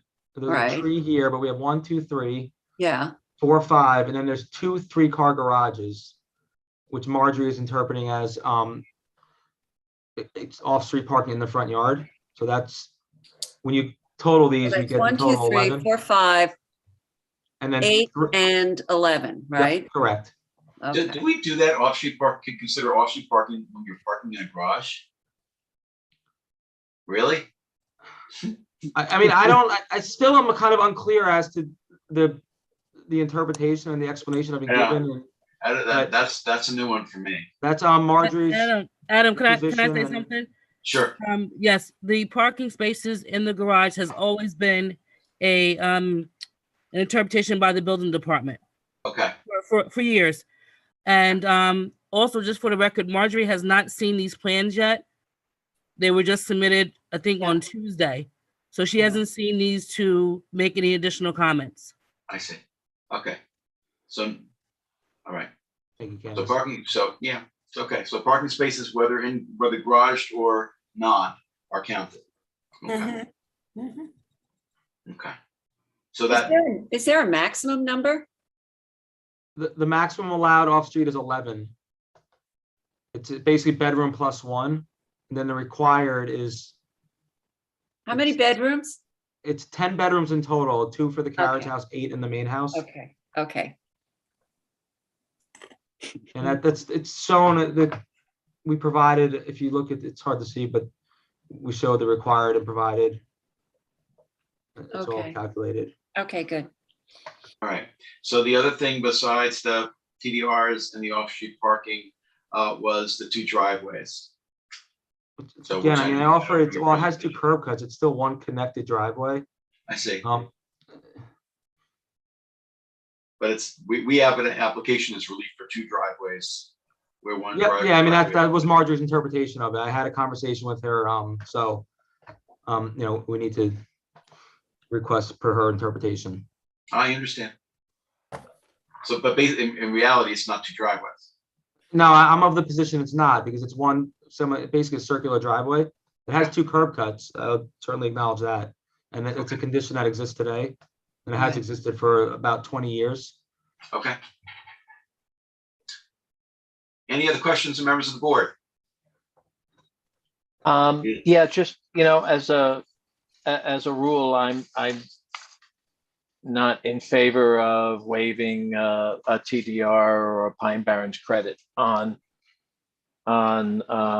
requests to have carriage houses. So I understand about the whole possibility of subdivision, et cetera, but clearly if they wanted to do that, they would do it, but they don't. And it is asked for in a situation like this. So I would like to see that stay in place. Okay. Any other questions or comments? Is there anyone from the public who's waiting to be heard this evening in connection with the application of 36Q LLC? This is for property located at 111 Quimby Lane in Bridgehampton. If you're waiting to be heard on Zoom, this would be the time to let us know by raising your hand. No hands. And Brian, I forgot to ask whether you've heard from any of the neighbors. I spoke with one neighbor to the south and one neighbor, I guess, to the northwest. Neither of which had any specific objections, just kind of had questions, clarifications to the application. But I received no objection. And that was the response to our posting and mailing. Okay. All right. Thank you. Okay. Unless there are any other questions, Susan, it's yours. Yeah, I just wanted to ask Brian, is there any consideration to eliminate the waiver of the TDR? I mean, I'll speak with the applicant, but the result would likely be a subdivision, which I think would be contrary to the, the intent of the carriage house provision. So, but that's certainly Would you conversation speak with with the the applicant? Okay, I think you need to speak with him about it. Yeah, I'm not exactly sure where where the rest of the board is on the waiver of the TDRs. I'm against it. Just Okay. let you know, Brian. I understood. And again, I'll offer that we are inherently waiving a TDR because we do have the right to yield 2 lots here. You know, this property could yield 2 lots under the Maybe R60 they zoning. should. Maybe they should.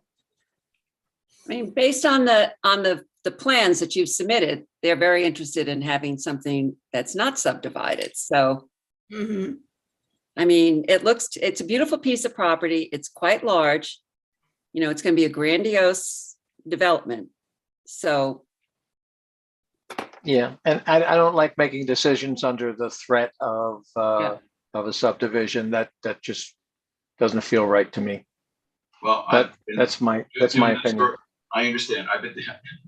I've been doing this for a while, and the as of right uses are and it's not exactly an as of right use. It's a use that will require planning board approval, but that as an option is just part of what the choices are for the applicant. And so to me, that's understood. Consideration, not necessarily a threat, but a consideration that they could. But it doesn't need to be mentioned. Well, it's mentioned for mitigation. Right. Sure. Absolutely. Yeah, I'm in no way trying to offer it as a threat. I'm just, it's. Why? That wasn't an accusation. That was just a comment. Understood. I would like you to take it back to the applicant for consideration. Me too. It sounds to me like we're going to need you to come back, Brian. Understood. I mean, are there TDRs available for this? And, what's the cost of that versus what's the cost of doing a subdivision versus,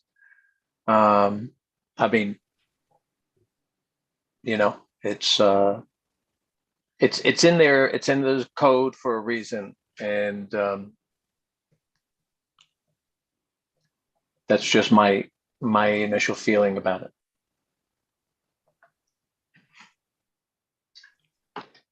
Okay, so Adam, it seems that you were suggesting that Brian should come back. We should hold this open Yeah. and adjourn to, and when would you suggest we adjourn to? If I may, before decision for this motion is made, can I just confirm that we're otherwise okay with the driveway and the parking? I We're have really no just problem with the rest. Okay. Yeah, We'll no see how problem you are the with the TDR. Right. Understood. I just want to make sure I'm going back with the full ask. The game of leverage from everywhere. And our only other issue is our agenda, the next couple of meetings. So Yeah. we really don't have room on our agenda until May 5th. Both April meetings are going to be very busy. So we're Okay, talking about May, sometime in May. May 5th. May 5th. So I make a motion that we keep the public hearing open and we adjourn this to our May 5th meeting. Second, Ms. Kern, Aye. Ms. Burgess, aye. Mr. Macedonio, Aye. Mr. Daly, Aye. Mr. Tudhill, Aye. Mr. Kelly recused himself, and Chair votes aye. Thank you for your comments this evening, Brian. Thank you. Have a good I'll rest see you of on your May 5th again tonight, but thank you. Thank you. Thanks, Brian. Item 6 on the agenda is 1240 Ocean LLC, 1240 Ocean Drive in Bridgehampton, Suffolk County Tax Map 900-134-4-29.9. Applicant requests relief from the following provisions of the town code for the proposed two-story dwelling. 330-11 residential districts table of dimensional regulations for a principal front yard setback of 67.1 feet when to the proposed dwelling where 80 feet is required. A principal front yard setback of 64.6 feet to the covered front porch on the east side of the dwelling where 80 feet is required. And a principal front yard setback of, we can hear you. Oh, sorry. Can you hear me? Yes, we're Probably clear. be easier. Probably be easier if you weren't yakking. No malfunctions. Okay, 3, a principal front yard setback of 65.2 feet to the covered terraces on the south side of the proposed dwelling where 80 feet is required. 2, for the proposed swimming pool, 330-11, for an accessory distance from street setback front yard of 42 feet where 90 feet is required. And 2, 330-76D, placement of accessory building structures and uses in all districts. And 330-83C yards to allow the proposed swimming pool to be located in the required front yard. And 3, for the proposed accessory building pool house, 330-11, for an accessory distance from street setback front yard of 40 feet where 90 feet is required. And 330-76D, placement of accessory building structures and uses in all districts. And 330-83C yards to allow the proposed accessory building pool house to be located in the required front yard and any other relief necessary. Board has jurisdiction. For the applicant, David Gilmartin Jr., Greenberg Trorig, 2317 Montauk Highway, Bridgehampton. I received a call from Mike Walsh, who I know would like to appear. I don't see him on my, oh, wait, there he is. He's here. Okay, and then Brian DeSessa, who is my client, if we could promote him to the panel, I'd appreciate it. And while we're doing that, the first thing, just for a little housekeeping, I want to clarify that our relief requested in Marjorie's turn down letter, which was provided to us, she has a tennis viewing deck on there. It doesn't appear to be in the advertisement that Mr. Tuttle just read, but to be clear, we're not asking for relief for that structure. So the legal advertisement is accurate. However, Since the time that we made the application, a slab was installed on the property that probably needed a permit. Mr. DeSessa is here to address that. I know the board is interested when there's a structure or in this case, a slab put in. You want to hear from the entity or representative, in this case here for the entity, to hear what happened. So I'd ask Mr. DeSessa to address the board on that issue. He's coming in. No, you're speaking.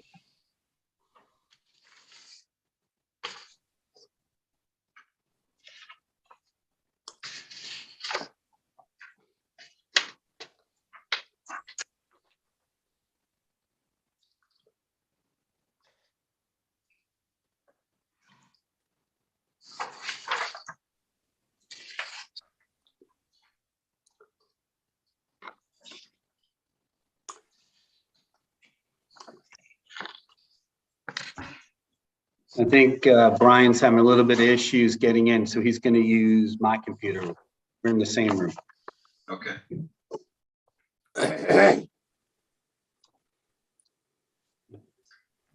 Hey, Brian. Good evening, members of the board. How are you? Not how I wanted to see you. I'm good. How are you? So I'm here as applicant for 1240 Ocean Road. The application started last year. I believe it was filed by Mr. Martin in October or November of 21.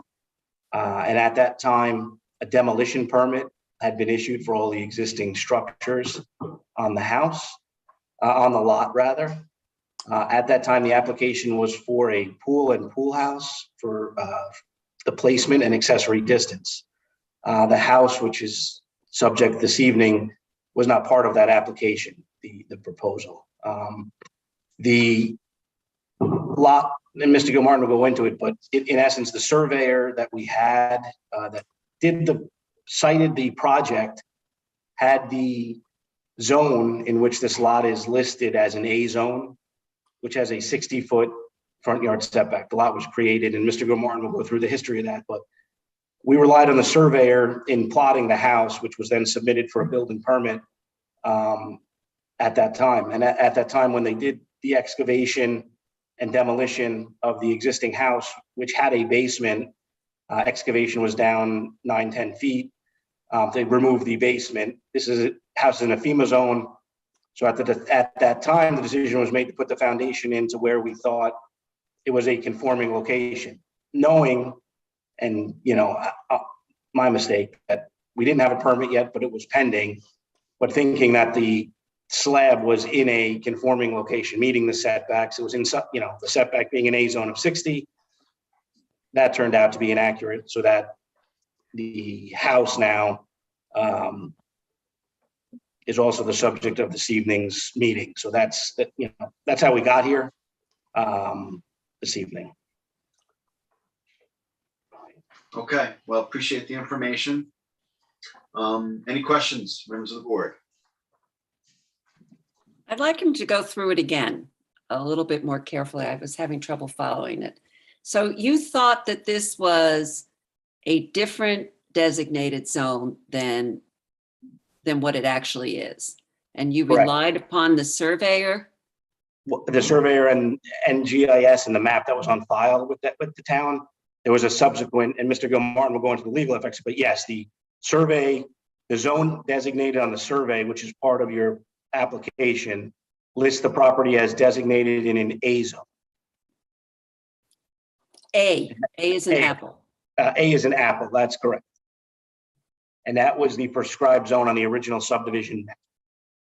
Okay, so you relied upon the surveyor. Correct. As opposed to looking at the town records, is that correct? No, we looked at town records, but we did not have a building permit when the slab went in. And it was determined by the town that it is actually had been upzoned to an R60 zone, and that the previously prescribed A zone for the lot was no longer applicable, which changes the street setbacks. Right. From what to what? from 60 to 80.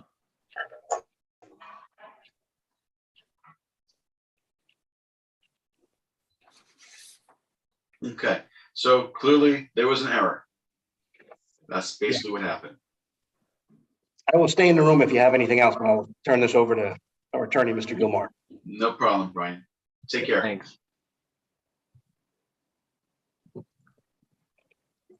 All right, I guess I'm back in the hot seat here. So if I could share my screen? Sure.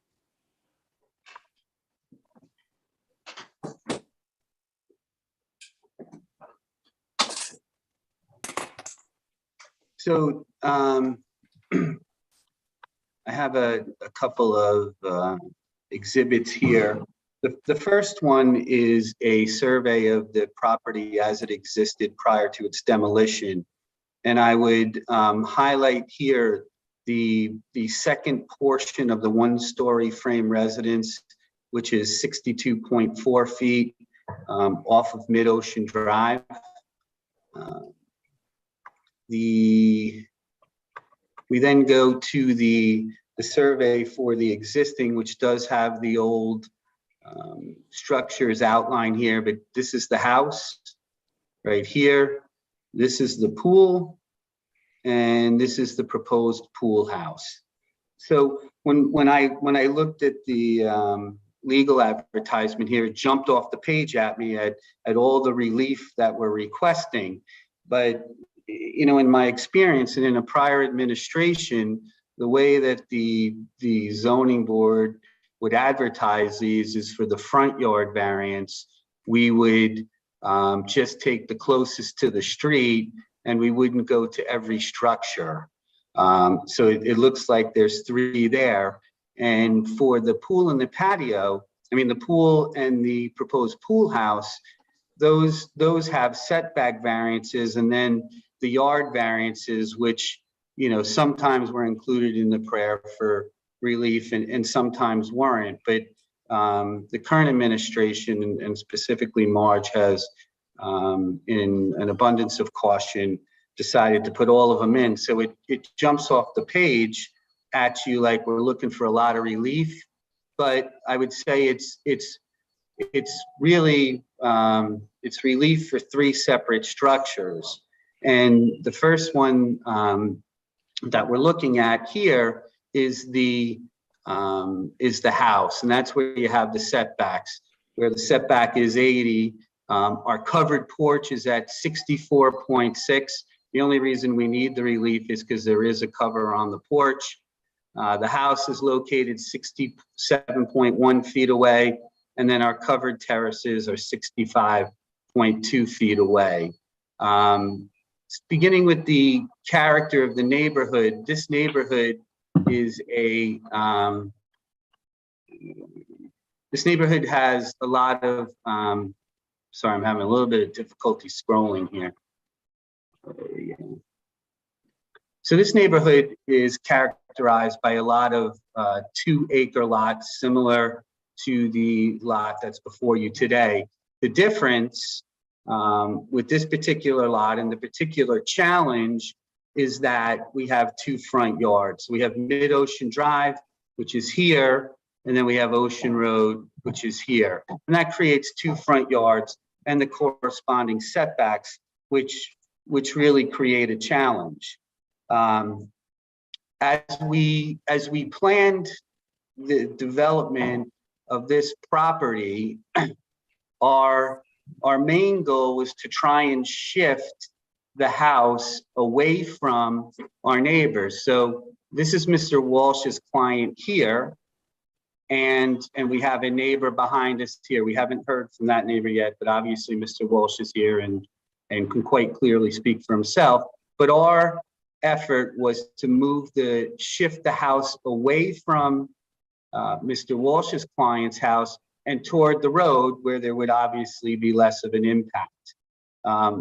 The corresponding statement to that is, if we're unable to achieve the variance for the front yard tonight, what we'll do is we will move the house structure back 13 feet this way to bring it into conformity, but also it will move closer to Mr. Walsh's client's house and will impact it more. So we tried to make an effort to mitigate that impact. We also, if you're able to look at the plans that we submitted on this, there are no windows in this area of the house. And I believe that there's a small window here with one of the corresponding bedrooms. So there are no windows here to ensure more privacy to Mr. Walsh's client's property. And then if you look at the aerial, there's an extraordinary amount of vegetative screening in between all of these, you know, the three properties and then the two properties, I'm sorry, and then mid-ocean. It's extraordinary, the screening that's located here. And I think that's a significant point when you consider this variance request. And I'd also say that we would, you know, voluntarily give a covenant that we would maintain that, you know, we would maintain that forever, so as to mitigate any perceived impact that the grant of the variance would have here. As I stated previously, we're burdened, or burdened is maybe a harsh word, but we have two front yards here. So we have to meet two front yard setbacks. So that's a challenge, and I don't think we can achieve the benefit that we're looking for through any other method than coming for a variance before the board. I would submit to you that our variance request is not substantial. I would point out that the covered entrance at 64.6, and we'll head back up to that. Oops, a little too far. At 64.6 is a 20% variance. The house at 67.1 is a little bit more than 16% variance, and the covered terraces are a 19.5 variance. Had we not had the pool and pool house, and had we not had the existing as-built condition, this board would look at this as a minor variance and no public hearing would be required. When this board, and we've discussed this before, is considering substantiality, the law says that you need to consider the totality of the circumstances. You know, I submit that there are two unique circumstances here. First is again the fact that we're burdened with two front yards, and then secondly, the extraordinary amount of screening that's in and around this property that we would covenant to retain. There will be no impact to the environment. This is a type 2 variance under SECRA, and the New York State DEC is clear that type 2 requests under SECRA, which area variances are, will not have a negative impact on the environment. And there will actually be a positive impact to the environment here, because as the code requires, we will install an IA system here. So septic system will be upgraded. And finally, with respect to the test, I would just say that it is a self-created hardship. I don't think we can make an argument otherwise, but as the law specifically stated, and this board has held countless times, this factor alone is not fatal to a zoning board of appeals application. I did have the opportunity to speak to Mr. Walsh earlier today, and we did make some offers. One was to sink and screen the tennis court and install sound deadening fences to it. And if we take a look here, this is the tennis court, and that's Mr. Walsh's client's house. So I think that would have some impact. As I said, we would covenant to retain the existing screening. A challenge here for us is we're in a FEMA zone, so it has to be FEMA compliant. So we look to try and minimize the height of the house, and it is just a little bit under 26 feet in height where 32 is required. And that finishes our initial presentation. I'd like to have the opportunity to respond to Mr. Walsh and his presentation, and either Brian and I can answer any questions that you have, and I will take our presentation down, and we can answer any questions. Does anyone on the board have any questions of Rudy, or should we go to Mike first? I had a quick question. Dave, you said that, when you talked to Mike, you guys were proposing to sink and screen the tennis court. The survey says existing tennis court to remain. So is it coming out, or that's just something that you would do? We would rebuild it and sink it. Right now it's at grade, and we would rebuild it and sink it. But yes, we are retaining it. Okay. Brian mentioned there was an upzone. When did the upzone take place? The upzone took place in 72. So, we had zoning enacted in 57. There was a major upzoning in 72. And then there was I want to say it wasn't a townwide upzoning in 86, which brought you the Aquifer Protection Overlay District and some other uncertainties. So it was 72 that it was upzoned from A to R60. The confusion here happened in the subdivision process. There was an initial subdivision, which is really what's shown on the GIS, and that's where we see the A zone subdivision. There was a later subdivision, and then I believe the first one was in 60. Is it on the? It was in 67. I believe the subsequent upzoning that brought it to R60, that subdivision happened in the late 70s, early 80s. But I'm not sure, for some reason that doesn't seem to have gotten to the GIS system. So I think that's where some of the confusion came in.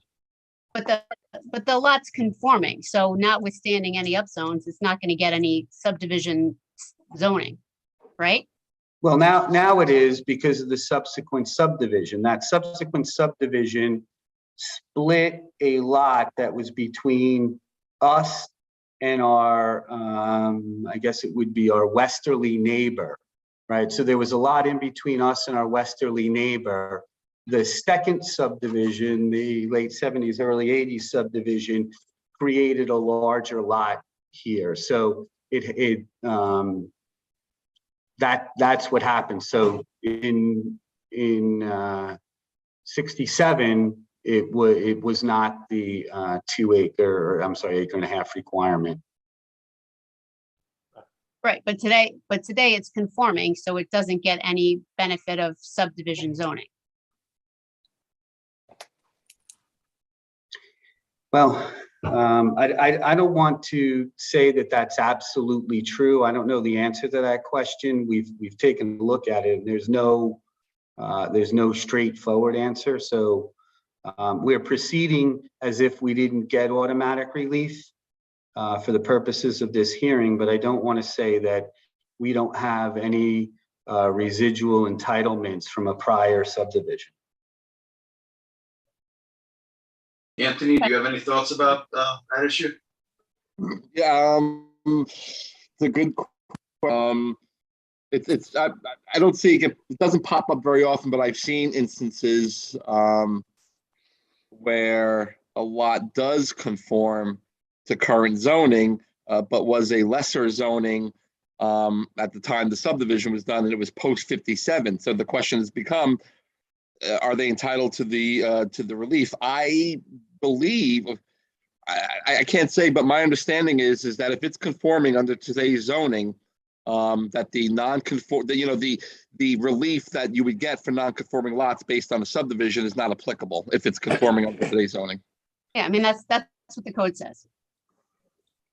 Okay, thank you. All right, any other questions of Rooney?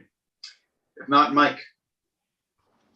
Good evening, Mr. Chairman, members of the board. I'd like to share my screen as well, Sure. if I may.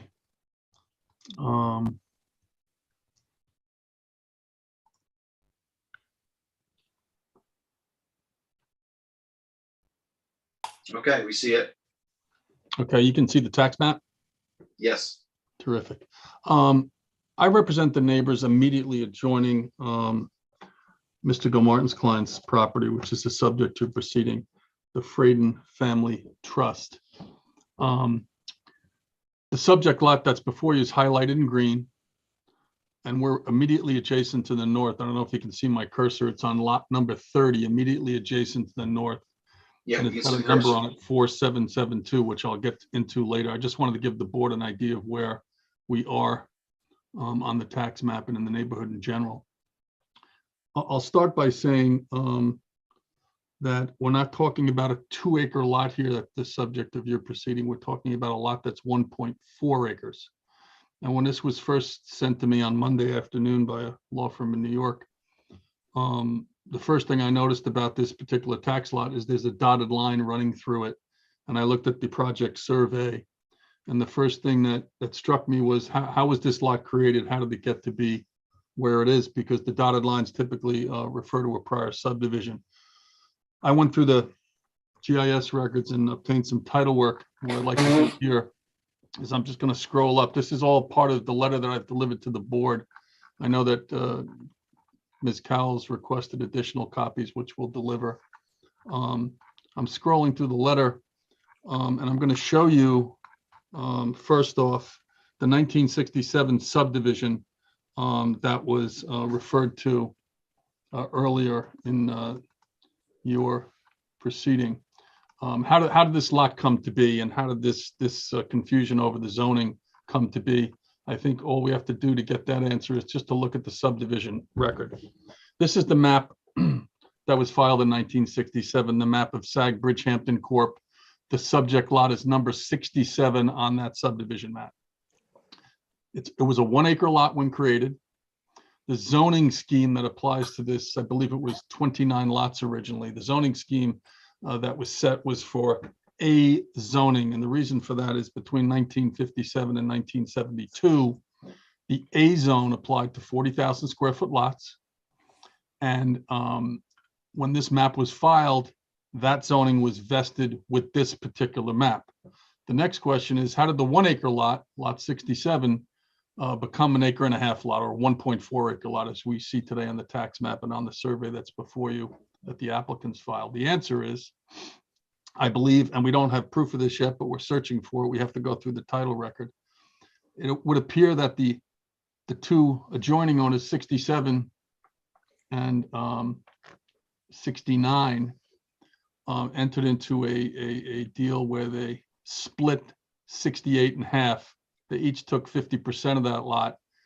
They attached it to their respective lots, and their lots grew by approximately 0.4 acres or a 1/2 acre. We'll say a 1/2 acre because ultimately lot 67 became a 60,000 square foot lot, which you see before you today.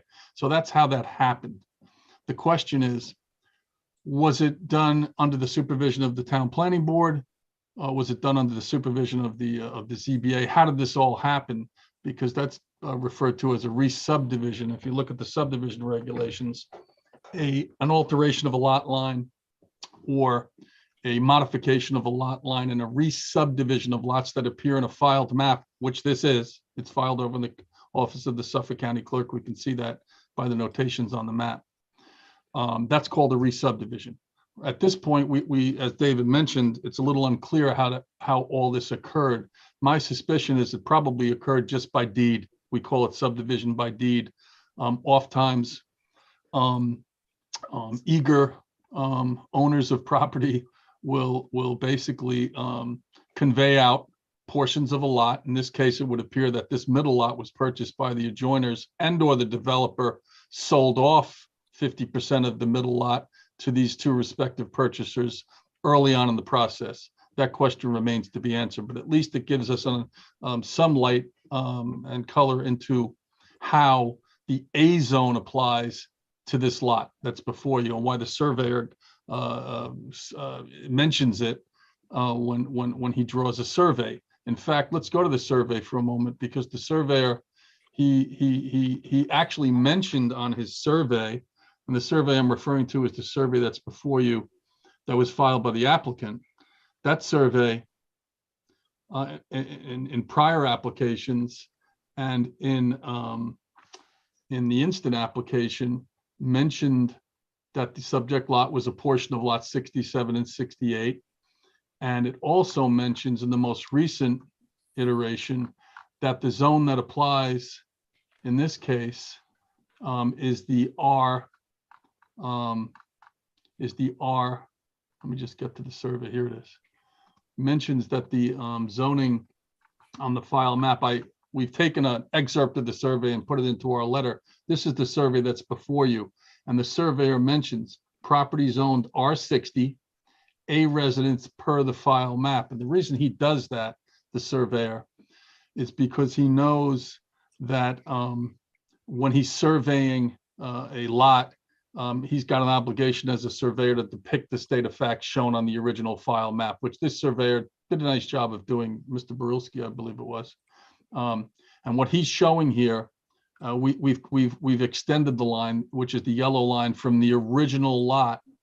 And he's made a note here, part of lot 68, part of lot 67, and he's showing us on his survey where the original subdivision lot line lies. He read this to mean that because this was part of the original 67 subdivision, that under 331.15 of your code, that the A zone had vested with respect to this lot. So David is, I think, being candid with you when he tells you that the surveyor, I don't know if it was a different surveyor or this surveyor, did in fact inscribe the survey with a notation that A residence zoning applied per the file map. He also mentioned that the property zoned R60. When I saw that, my question was quite simply, which one is it? And how do we get there? So what we did was we pulled out as much as we could from the town files and from the application. And what we saw was in 1967, a 40,000 square foot lot was created. And the zoning scheme for this neighborhood was set by the filing of this map in 1967. The idea being that if you create a 40,000 square foot lot and you apply the 1950 residence district, 57 residence district zoning regulations, you are going to have a building envelope that conforms with zoning. And if you apply those setbacks, you're going to have a rear yard of 70 feet in this case. You're going to have a front yard of 60 feet from both streets. Lot width has to be 150. It conforms in that respect. Your building area is 50. Your building is 15% of the lot. Accessory structures, although it says 10 on the schedule, if you actually read the 57 code, the accessory structure setback is 70 feet from a street. 70 feet from a street, 10 foot from a side yard. So you have to be careful when you read these schedules. You have to go into the code. So when we create a building envelope using this 57 zoning, 1957 zoning, as originally filed on the subdivision map as lot 67, this is what you come up with. For your principal building, which is the red, you have a 60-foot street front setback. You have another 60-foot street front setback because you've got a corner lot. Then you've got an accessory footprint, which is in green. That's 70 feet from the street, 70 feet from the street, and 10 feet from the side lot line. The rear happens to be, what is it on the schedule? The rear setback is 70 feet as well. There's more than sufficient room here for the rear setback of 70, but we're showing it right here is 70. It kind of disappeared underneath the tennis court that exists on one of the prior surveys. So this is what you come up with according to the original zoning scheme that was set for this neighborhood. This is the building envelope. That's your accessory building envelope. And you can't put anything outside of these envelopes because of the setbacks. You can't have a tennis court under the original zoning on the original lot.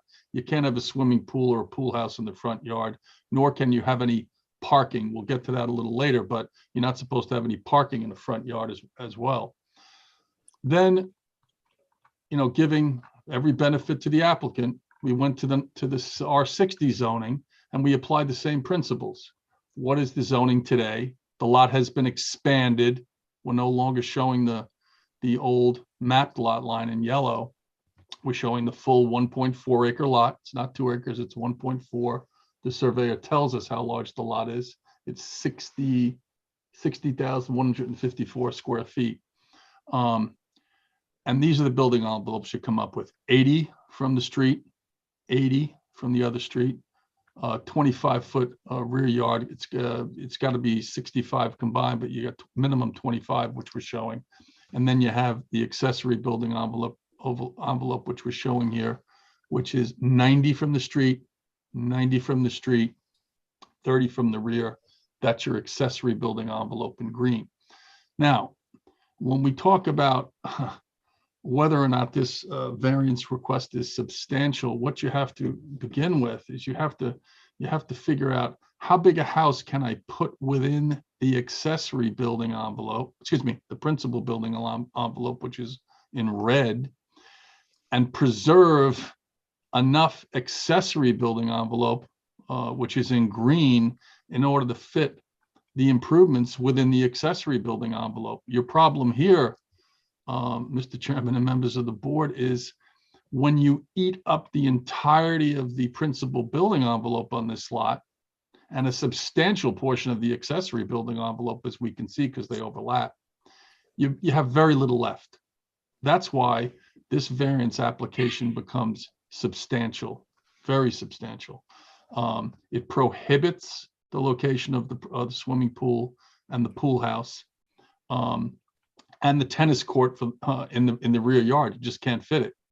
It prohibits parking. They're calling it a driveway, but we'll get to the reason why it's actually a parking area, as is this side yard parking area. In this particular case, the house that is proposed, according to the advertisements online, is 11,800 square feet in size. And when you do the parking calculation, I think Mr. Trezza was rattling off the numbers on that before. You have to start with 2 for any residence, and then you have to have 1 parking space per bedroom over 3. So if you have an 11, this happens to be 11-bedroom house, by the way, according to the advertisements and the specifications, which I'll show you that are attached. Now you're up to 10 parking spaces. You've got 2 for the house, you've got 11, so it's an additional 8. So you need 10 parking spaces for this house. That's why you have a large parking area in the front yard, which is prohibited, by the way, and you have a large parking area in the side yard, which a portion of which is prohibited because it encroaches on the side yard. But in any event, when we talk about a substantial variance and we talk about what's happened to this lot, we start out with a 40,000 square foot building lot on the original map. This particular lot gained a substantial amount of zoning relief when this land swap was effected sometime between 1967 and I believe on or about the mid to late 80s, as David said. There was some sort of a land swap that permitted the lot to construct a tennis court. It became a 60,000 square foot lot. So the lot was benefited in the first instance from that zoning relief. Then when we go and we look at the file, what do we see? We see that there was already a variance granted for this property, in addition to the land swap, which gave the additional relief to build a tennis court. And I'm not so sure that was done with any town oversight. We'll find out. There was a variance granted to this lot. When the tennis court came in, it was too large. The applicant, the lot owner, in 1987 came to your zoning board and made an application for a rear yard variance to increase the coverage on the rear yard from the 20% required to 40%. and that was granted. So that was bite number 2 at the apple that this lot got obtained. And then we go to another variance in 2000, which is an interesting one because that was a variance to expand the house, which was a 2-story house. And at the end of the process, your board granted the variance relief, but prohibited anything beyond a 1-story addition because your board realized that the mass of this house was getting too big for the lot. If you go back into the minutes and the file, you'll see that the board imposed a condition that that only 1 story could be built adjacent to the existing 2-story house, and that was the second variance that was granted in 2000. So now we come to the third variance, and what is this all about? Well, if you go into the advertisements, and there's a lot of them online, substantial amount of good stuff online. If I would suggest to the board that you look at the Saunders ads and you look at the Out East ads. This is the photograph that's appearing today online. We got this, I guess we got this 2 days ago in the afternoon, but this is the house that we're talking about. And this is the general neighborhood. And this was shot by I assume the applicant's real estate agent. This house, if you want to talk about changing the character of a neighborhood and building a structure that's going to impact the zoning scheme and the development going forward in this neighborhood, I can't think of anything better than this photograph to show you. We've got all the data on the structure: 11 bedrooms, 12 baths, 11,892 square feet interior, which is living space. The lot's 1.4 acres, and it's proposed to be built this year. There's some great photos online. Again, all you have to do is look at this house. Look at it in relationship to my client's property right next door, and that's nice that they have a hedge. That's just great. But when you look at the breadth of what's proposed here, and let me show you the photograph with the elevator exit on top. This house is going to have an elevator, I believe. I don't know if it has a basement or not. David says apparently it does not have a basement. It's going to have an elevator that comes up to the top. There's going to be an elevator box, we'll call it for now, on the roof, putting green. Fine. I think what it's set up to do is to look south so you can see the ocean. But you compare it to what's there now, which is sort of a bucolic, well-landscaped 2-story home with the 1-story. Your board, because they were giving relief in the front yard, was careful to limit that relief to reduce the mass of the house back in 2000 when you granted that variance, and you kept the front yard as clear as possibly as you could.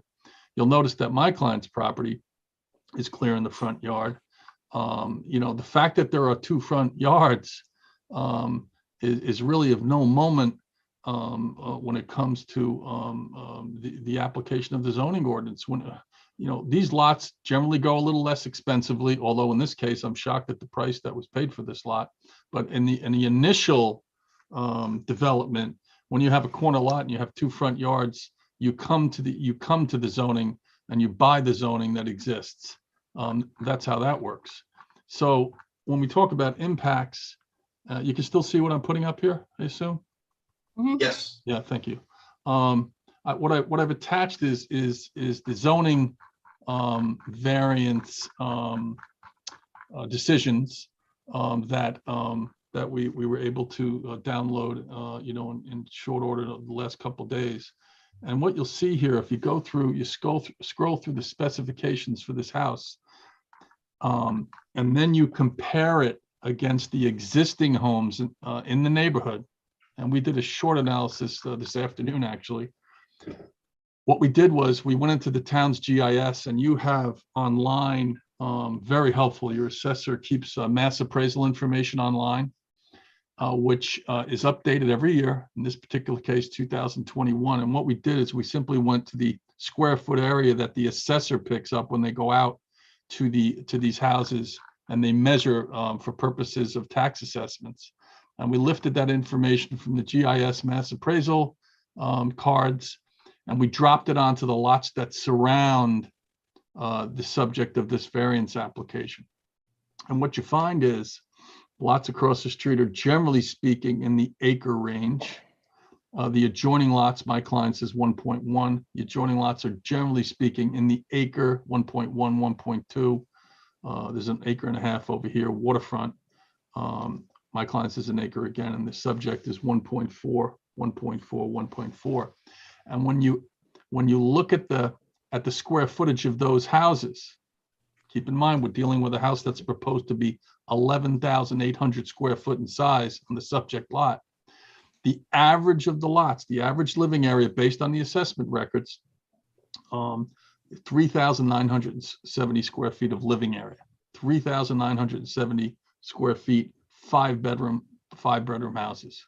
That's the average of what you see in red. We could certainly go farther and we could pick up all the rest of them, but I believe the results are going to be very consistent as you complete this analysis. So what we're talking about here is a proposal to construct an 11,800, it's almost 12,000 square feet. It's triple, it's 300% larger than the houses in the neighborhood, 300%. And we haven't even started to talk yet at length about the accessory structures that are proposed here. The tennis court, the swimming pool, the pool house, the parking in the front yard, the parking in the side yard. So when we use the word substantial and we talk about variance criteria that your board has applied many, many times, and we talk about whether or not this lot qualifies for variance relief to construct this massive house on this lot, and to grant the 8 variances that are requested. And I submit to you, 8 variances is a substantial request. This lot is now vacant for all intents and purposes. There was a demolition permit issued. Everything on the lot was raised. It was taken off. So you're starting with a vacant lot. There are no pre-existing rights here, unless Mr. Gilmartin can weave an argument to the effect that the A zone still applies to a portion of the lot, and the R60 may apply to another port. That's something that's going to have to be explored, because I still don't understand how this was subdivided without a re-subdivision application to the planning board. Notwithstanding that the lot was being increased in size, you're making a radical change in the development scheme in the neighborhood when you alter lot lines, when you modify lot lines, when you merge lots, and when you carve lots up to make adjoining lots bigger. And we all know that you don't want to be left the 1 acre lot in a neighborhood when your neighbors have carved up adjoining lots and created 1.5 acre lots and 2 acre lots, and you're surrounded by extremely large, massive buildings. And our code contemplates that, because in the definition of subdivision, it specifically states the term subdivision shall include re-subdivision and transfer of property where there is any redrawing or alteration of lot lines or dimensions of any lots or sites shown on described property or on a plat previously approved and filed in the office of the Suffolk County Clerk. That was effective in 1982. So something we have to look at here, I think, going forward is how did the lot evolve? What was the zoning scheme that was set in the first instance by that 1967 map, which is on file in your town hall? The zoning scheme, I would submit to you, was set by the 67 map. Something happened where a lot of these lots were reconfigured. I'm not sure it was done with planning board approval or otherwise. It could have been just a series of land swaps, or it could have been reconveyances affected by the developer before he began his sales program for these lots early on. But I think what the board's got to grapple with respectfully is when you have a zoning scheme that's set by a subdivision plat, which is recorded, and you have people that come to the property and rely on it, not only the owners of the subdivision, but surrounding lots, and the properties develop, and it results in a neighborhood with with, average living area sizes of 3,970 square feet. Does this board want to grant 8 variances to permit a house that is close to 12,000, it's 11,800 square feet of living area? Does the board want to set a precedent by granting that substantial amount of relief to overload a lot? And we haven't even really spoken too much about the accessory structures, which are very significant and, quite frankly, are prohibited whether you apply the A zone from 1967 or you apply the modern zoning regulation, the R60 zone, in which the premises presently lie. So I submit to you, and I've been as brief as I possibly can. I put most things in writing, as you can see, and I will distribute additional copies of this materials and more, because we have to order some title work. What you're going to see is that this is a very significant variance, very substantial, and we submit to you that the variance application simply does not meet the criteria for the grant of variance relief based on the precedent set by your board, I would say, over the last 20 to 25 years. And that concludes my presentation this evening, and I appreciate your time. If you have any questions for me, I can certainly answer them. Okay, well, we spent a fair amount of time listening to the presentations, which I do appreciate. Any questions of Mike? I do. I mean, listen, you could, feel free to, to do some title work and research the creation of the lot. I'm less concerned about how the lot was created. I mean, it's just looking in GIS, you can see the town has granted variances on it. They've granted COs on it. I'm fairly confident, and whether or not David agrees, I'm fairly confident the current zoning applies. That's what all of the past ZBA decisions refer to. For you, Mike, I do wonder though, what does your client think about what David had said about, if they shifted the house to a more conforming location, it would be closer to your client's house, just in terms of the dwelling. You don't think so? No. In fact, Okay. I followed that line of thought, and I looked at the survey as David was talking, and I can assure you it's not coming any closer. It's if you look at the R60 building envelopes, right? There was this notion that if you shift the house, this is the house right here, big square, that if you shift this house, we don't see it on the. I'm sorry. Did I have to share a screen? I'm sorry. Yeah. Let me share again. There it is. Yep. You see it now? We do. Okay. This is the R60 zoning setbacks. Again, 80 from the red is the principal building envelope. Okay. Mm-hmm. So there's not much room to let me go back to my R6. I had the R60. Bear with me. If you apply the setbacks, okay, for the principal building, right, you can't really shift this house,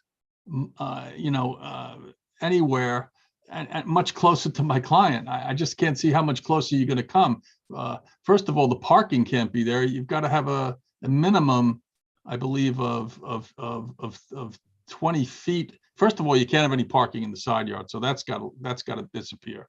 You can't have any parking in the front yard. You can have a driveway, and you can put your parking in the rear yard. There's a setback for parking, I believe, minimum parking setback of 10 feet in this instance. But this house, you can't fit this house into the building envelope. So if the variance was denied for the front yard setbacks, there's no place to go. You can't get any closer to my client within this building envelope. It's impossible, because if you look at the way the lot line runs, it's impossible to get any closer to my client. All right. Well, I mean, it is proposed at 30.6, so you're showing 25, so it could go 5 feet closer. I'm sorry. And I don't know that would impact you. I'm just saying. The, Well, the you current know, survey it's- shows the proposed know, house, they're at 30.6. But the house that the foundation exists for is I at have one. 30.6. Thanks.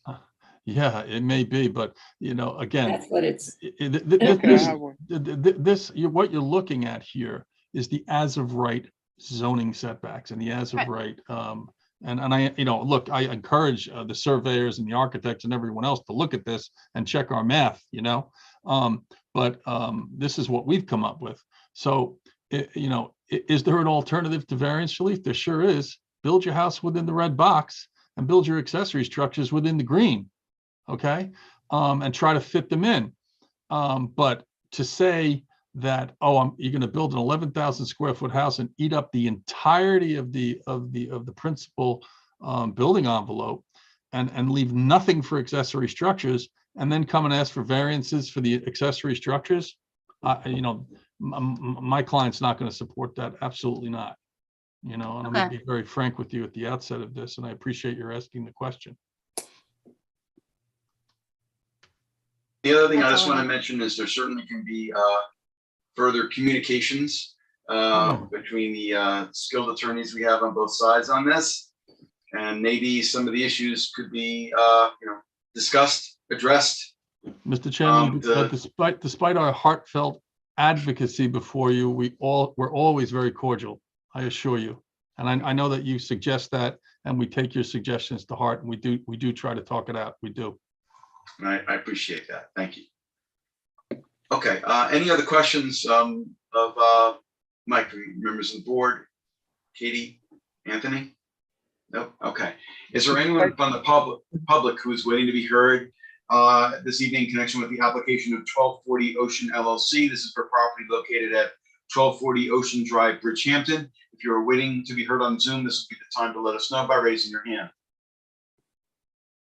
Adam, that was an error on there. It's actually Ocean Road, right? Oh, Ocean Road. Thank you. 1240 Ocean Road, Bridgehampton. No hands. No hands. Okay. All right. So, Rudy, I know you mentioned you want an opportunity to respond, but I want to ask, you know, members of the board, do we want to do this in written subs, or do we want the applicant to come back? You can come back. Can I be heard on that particular issue? Sure. You know, I'd like to respond to what Mr. Walsh said. Of course. But what I would say to you is that we are looking for basically front yard variances. There's no legal theory that requires that we come back. I think we can handle what we need to do in written subs instead of going back and forth. It's a straightforward zoning application. I think I can clear up some of the background issues if I can be heard on those, but I think it's straightforward. We'd say give us a 2-week written submission period and we'll get everything in and not take up the board's time any future. I don't see any complicated issue here. I would be fine with written subs. I think both parties have had a chance to make extensive applications. I would personally be fine with written subs. I haven't seen Mr. Walsh's correspondence, so it's hard for me to say, you know, I can't really react to it. So I'm not prepared to just deal on written subs. I want to take an opportunity to look at it with the understanding that we may require further discussion. I'm with her.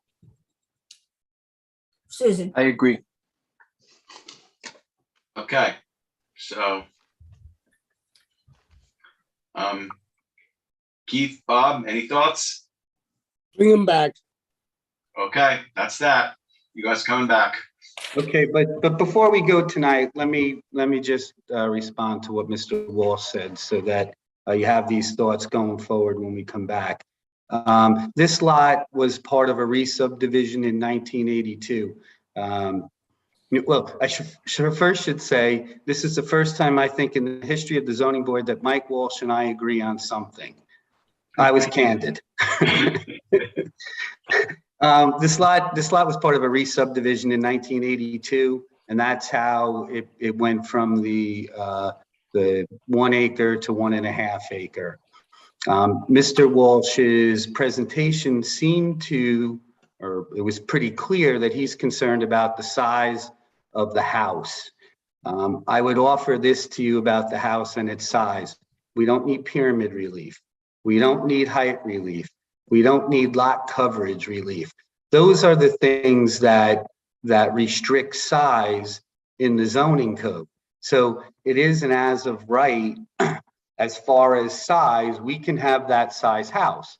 Now, as opposed to what, if I could share my screen again, there is approximately, and I scaled it out, and I'm not an expert on the scale with the 1 to 40, but there is more than 15 feet, and if you look at our survey, between the proposed 2-story house and the principal setback. We need approximately 13 feet to become conforming. So with all due respect to my learned colleague, he's wrong. We can move the house back 15 feet, which I think will be far more impactful based on the size which we're entitled to. We're not looking for, again, we're not looking for relief on size. It's a setback, front yard setback. Mike mentioned the character of the neighborhood. We have 3 cases where this board has given relief, front yard setback in the immediate area on corner lots. 80 Sam's Creek from 80 to 60.3. 17 Sandpiper from 80 to 55.3. 1251 Ocean, which is southeast across the street, 80 to 40. So the character of the neighborhood with respect to corner lots allows, and this board has given relief for that. And this board, I would say, you know, for those of you who have been around a long time, you see these corner lots and you often give relief for them.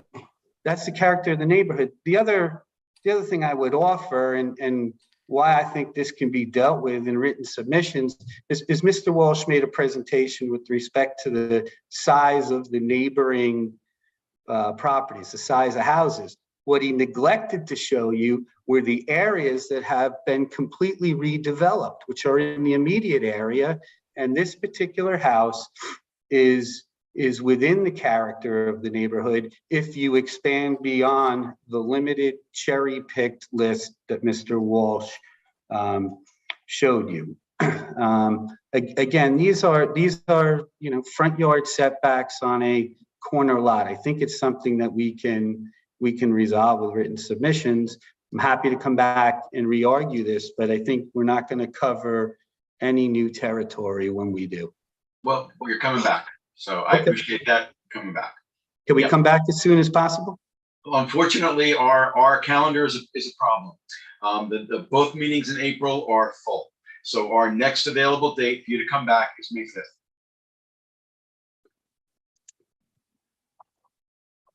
Does that work for you both? Yes, May 5th is fine. Cinco de Mayo. I'd prefer sooner, but. I understand, but our calendar is impossible. Understood. We have a full calendar on April 7th, and April 21st, we have a couple of many hours long applications that are on. So 5/5 is the first available date. Also, I'd like to ask David, I don't know if you can speak to this or if you need to confirm with the building department, but can you just find out whether you do need parking variances as well? Because Mike raised that, and it does look, you know, that was something that we saw with a prior application tonight for Brian Locasio. We'll look at it. Thank you. Okay. Very good. So with all that having been said, Mike, you are the lead. Okay, so we will keep this open for all purposes and schedule your next appearance on May 5th, 2022. Thank you for your time this evening. Second. Thank you, everyone. Thank you both. Thank you. Greatly appreciate it. Mr. Daly. Aye. Mr. Tuthill. Aye. Ms. Burgess. Aye. Mr. Macedonio. Aye. Mr. Kelly. Aye. Ms. Kern. Aye. Chair votes aye. Have a good night. Thank you. Good night. Okay, item 8 on the agenda is Daniel Beller, 280 Deerfield Road in Watermill, Suffolk County Tax Map 900-101-3-53.4. This is a re-advertised application from December 2nd, 21 and 2/17/22. Before Shannon talks, I just want to remind the board, this is an application that we had heard some testimony on. And I had raised an issue as to whether or not it needed lot area. So we did ask the applicant to re-advertise it. I had since had a discussion with Shannon, and she can explain to the board why she was informed that it didn't need lot area, but you have heard some testimony from this already. Okay, very good. Good evening, Shannon. Good evening, board members.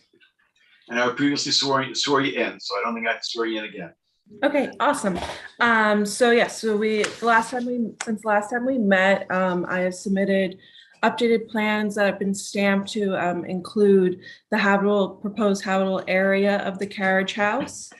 And we've also updated the survey to address Marjorie Riley's comments. So it has the front yard setback now on it. And we also re-advertised for the lot area. Originally, we were under the understanding that we did not need the lot area variance because when we first started this project, we spoke with Dennis O'Rourke in a meeting, and he told us that the subdivision zoning would apply to the lot area. So the 1.5 times would have been the CR 40 from the subdivision zoning, and we have 60,000 square feet. But in discussion with Katie, she believes that we should do it for the upzone zoning now, which is the CR 80, which would require the 120,000 square feet. So we're requesting that variance now. And then basically it's still, our application is just to convert the use of the existing garage into the carriage house. And since the existing garage meets accessory setbacks, except it does not meet carriage house setbacks. And so that's why we're led to requesting the side yard and front yard setback. Okay, and I just want to mention to the members of the board that, like the earlier application we had, this involves waiver of TDRs. And Anthony, I don't know if you want to say a few words about that.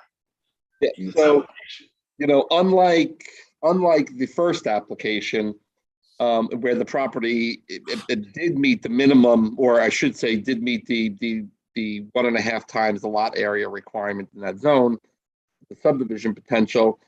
This is a property that conforms to a property at the time of the zoning, but doesn't meet the 1.5 times when you're looking at a carriage house, which is problematic as in and of itself, just from a development standpoint on a single lot. But now waiving the development right to get a second residence on this property is not density neutral at all. This is increasing density, without bringing the development rights, which is what the purpose of the program is for. And so with this one, being that there is no mitigating circumstances, i.e., no ability to look at it from a subdivision standpoint, this one poses, in my opinion, more of a problem, because it essentially is giving somebody a whole second residence on the property without conformance to any zoning standards whatsoever. And that's, I'm looking at it from how we create density throughout the town, and waiving the development rights standard, to get a carriage house, it's just flies in the face of the density program. So I have an issue with that. I have to say. Okay, so we have comments from Anthony about that, and I don't know where a board member stand. I'm concerned. Me too. I agree with Anthony. Right. Yeah. So I think we got a problem here that in terms of the waiver of TDRs. And Shannon, I don't know if that means that changes the entire application. But I don't know that there's support for granting that waiver. Well, yep, that's okay. I don't support that. If the board doesn't grant the waiver, it's under my understanding that we can apply for the TDR through the building permit process that we're supposed to apply with a letter when we submit the building permit application to the chief building inspector for TDR. Okay, all right. Is that correct? Could Katie maybe shed some light on that? I believe that's true. I believe, I believe that if you're required to bring in the development right, I think, you have to go out into the marketplace or speak with David Wilcox for the town. He runs the development right program. And then I think you purchase it and then you submit all of that, together with, like you said, with your building permit application. An alternative also is, I don't know if your, clients live on the property, but, an accessory apartment is always an alternative to a carriage house. Yep, we're willing to withdraw the request for the waiving the development right and moving on with the two other requested variances. Okay. And the other requested variances are appear to be setback variances. And yes, I'm not exactly sure whether there's any concern about those are the variances. Have you heard from any of the neighbors, Shannon? I just want to ask. No, we've mailed them postings both times now, and Yep. we have not received any comment back. This property where the side yard that's in question is very heavily screened with dense vegetation, and so the neighboring properties can't see each other. Yeah. But it's, Yeah, I've been to the property. This is a flag lot in a subdivision, an area that's been subdivided with similar homes. And in this case, I'm not as concerned about the setbacks and the placement of because there's an existing garage there as it is. Correct. So this is not creating another structure. Is that right, Shannon? Correct. Yep. There's going to be a little addition of a 1-story addition, but it won't be meeting the 2-story that it is now. Right. I also visited the property and agree with Mike. okay. Any other questions or comments? Is there anyone from the public who's waiting to be heard this evening in connection with the application of Beller? This is a property located at 280 Deerfield Road in Watermill. If you're waiting to be heard on Zoom, this would be the time to let us know by raising your hand. No hands. Okay, if not, Mike, it's yours. Okay, so Mike, I'm we sorry, will, before you do that, please. Shannon, I still need you to submit the main dwelling calculation that we spoke about. Yes, I will submit that letter. Thank you. Thank you.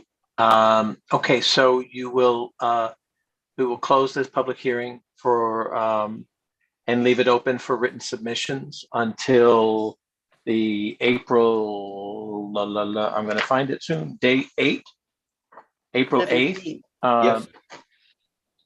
April 8th, and with a determination on April 21st. So please get those additional figures into Candace before April 8th. Okay. Will do.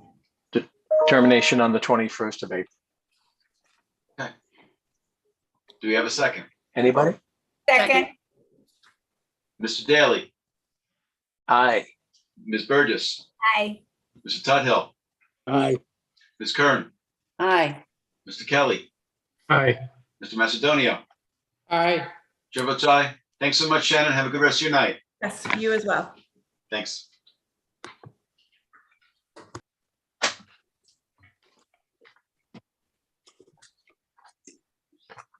Okay. Item 13 on the agenda is Adios Holdings LLC, 2 Bluff Way in Noyak, Suffolk County Tax Map 900-10-1-11. This is held over from our March 3rd meeting. Good evening, members of the board. Brian Good evening LaCasse again, with the Brian. Adam Miller Group. What it is, Kelly, I'm recused on this one and the next three. So I'll see you guys on item 17. Okay. I'll get straight to the point here. The night's getting late, and I'm sure you want to just get down to it. We were before you last week. We had a lot of testimony, both by the applicant as well as the neighbors. There was some general consensus as to the size and the requested variances. So we went back to our applicant, and we were able to revise the plans to remove a significant amount of the relief being requested. I can go ahead and pull up a revised site plan for you to see, and I can walk us through it. Okay. So you can see the site plan, correct? Yes. So as you'll recall, and as noticed, we had originally requested relief from Clearview of approximately 20 feet, relief from the corner clearance, and as well as a pyramid relief with respect to the property line on Clearview. We have now retreated the property an additional 5.5 feet from Clearview, which now gets us out of the corner clearance, removes the pyramid infraction, and reduces the relief requested from Clearview. I also just want to again state for the record that this property has variance issued granting setbacks 22 feet off of Bay Bluff and 35 feet off of Clearview Drive. So we're really asking for relief with respect to Clearview Drive. And then there was the other remaining relief is with respect to parking.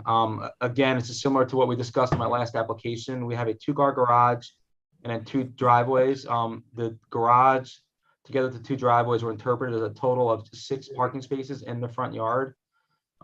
With respect to the front yard, I mean, this property is essentially all front yard. There is really no alternative for rear yard parking. The town code requires a minimum of 5 parking spaces for this 5-bedroom house. A minimum of 4 parking spaces and allows a maximum of up to 6 off-street parking. And obviously with this neighborhood and the narrow roads, I think the intent is to maximize the off-street parking, and we are yielding, per Marjorie's interpretation, the allowed 6 parking spaces under, I believe it's 330-97.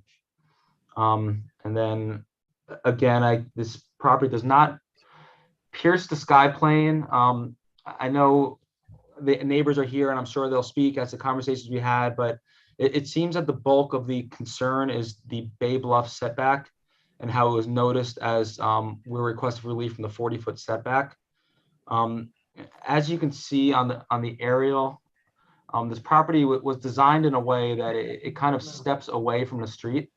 So while the house itself is approximately 22 feet and change from Clearview, the second floor ridge line is, hold on one second, the number 32.9 feet from Bay Bluff. So it's you know, it was designed in a way to meet the pyramid relief.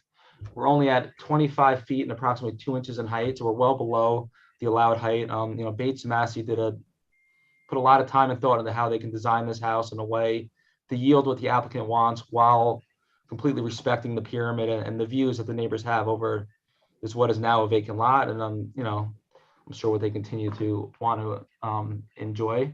We also removed the fire pit and relocated the spa, so we're no longer requesting relief from Bay Bluff for those 2 structures.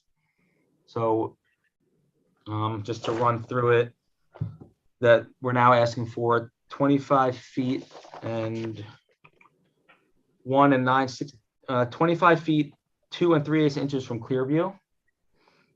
But Brian, you keep on saying Clearview. What is that? Is that Clearview Drive is the front opposite street. of the water. No, I know, but and when I'm looking at the request for relief, is that for where it was 20 feet to the porch where 60 is required? What are you modifying? So we are modifying, I'll find it for you. Hold on one second. Can't even read the site plan. It's so tiny. It's so busy. Even if I zoom in, it's going to be hard to see. You know, we did submit plans. I'm sure it was just submitted, so I appreciate you probably haven't had a chance to review it. And nor I don't know if Marjorie has or not. So we had,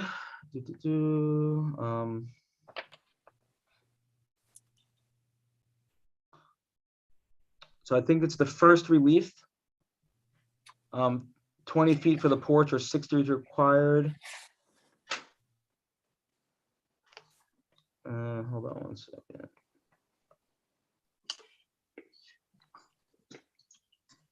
330-11 for required front yard setback. No, it's Bay Bluff. Where's Clearview? He doesn't even know the spot. That's the thing. He's just an attorney. Yeah. The catch piece. It was the 22.6 from the porch and 25.5 feet from the dwelling, where 40 is required. So we're now at 25 feet. We were originally 20 feet, so we've retreated 5.5 feet from Clearview. So we're asking for essentially 7 feet relief from what this board previously granted.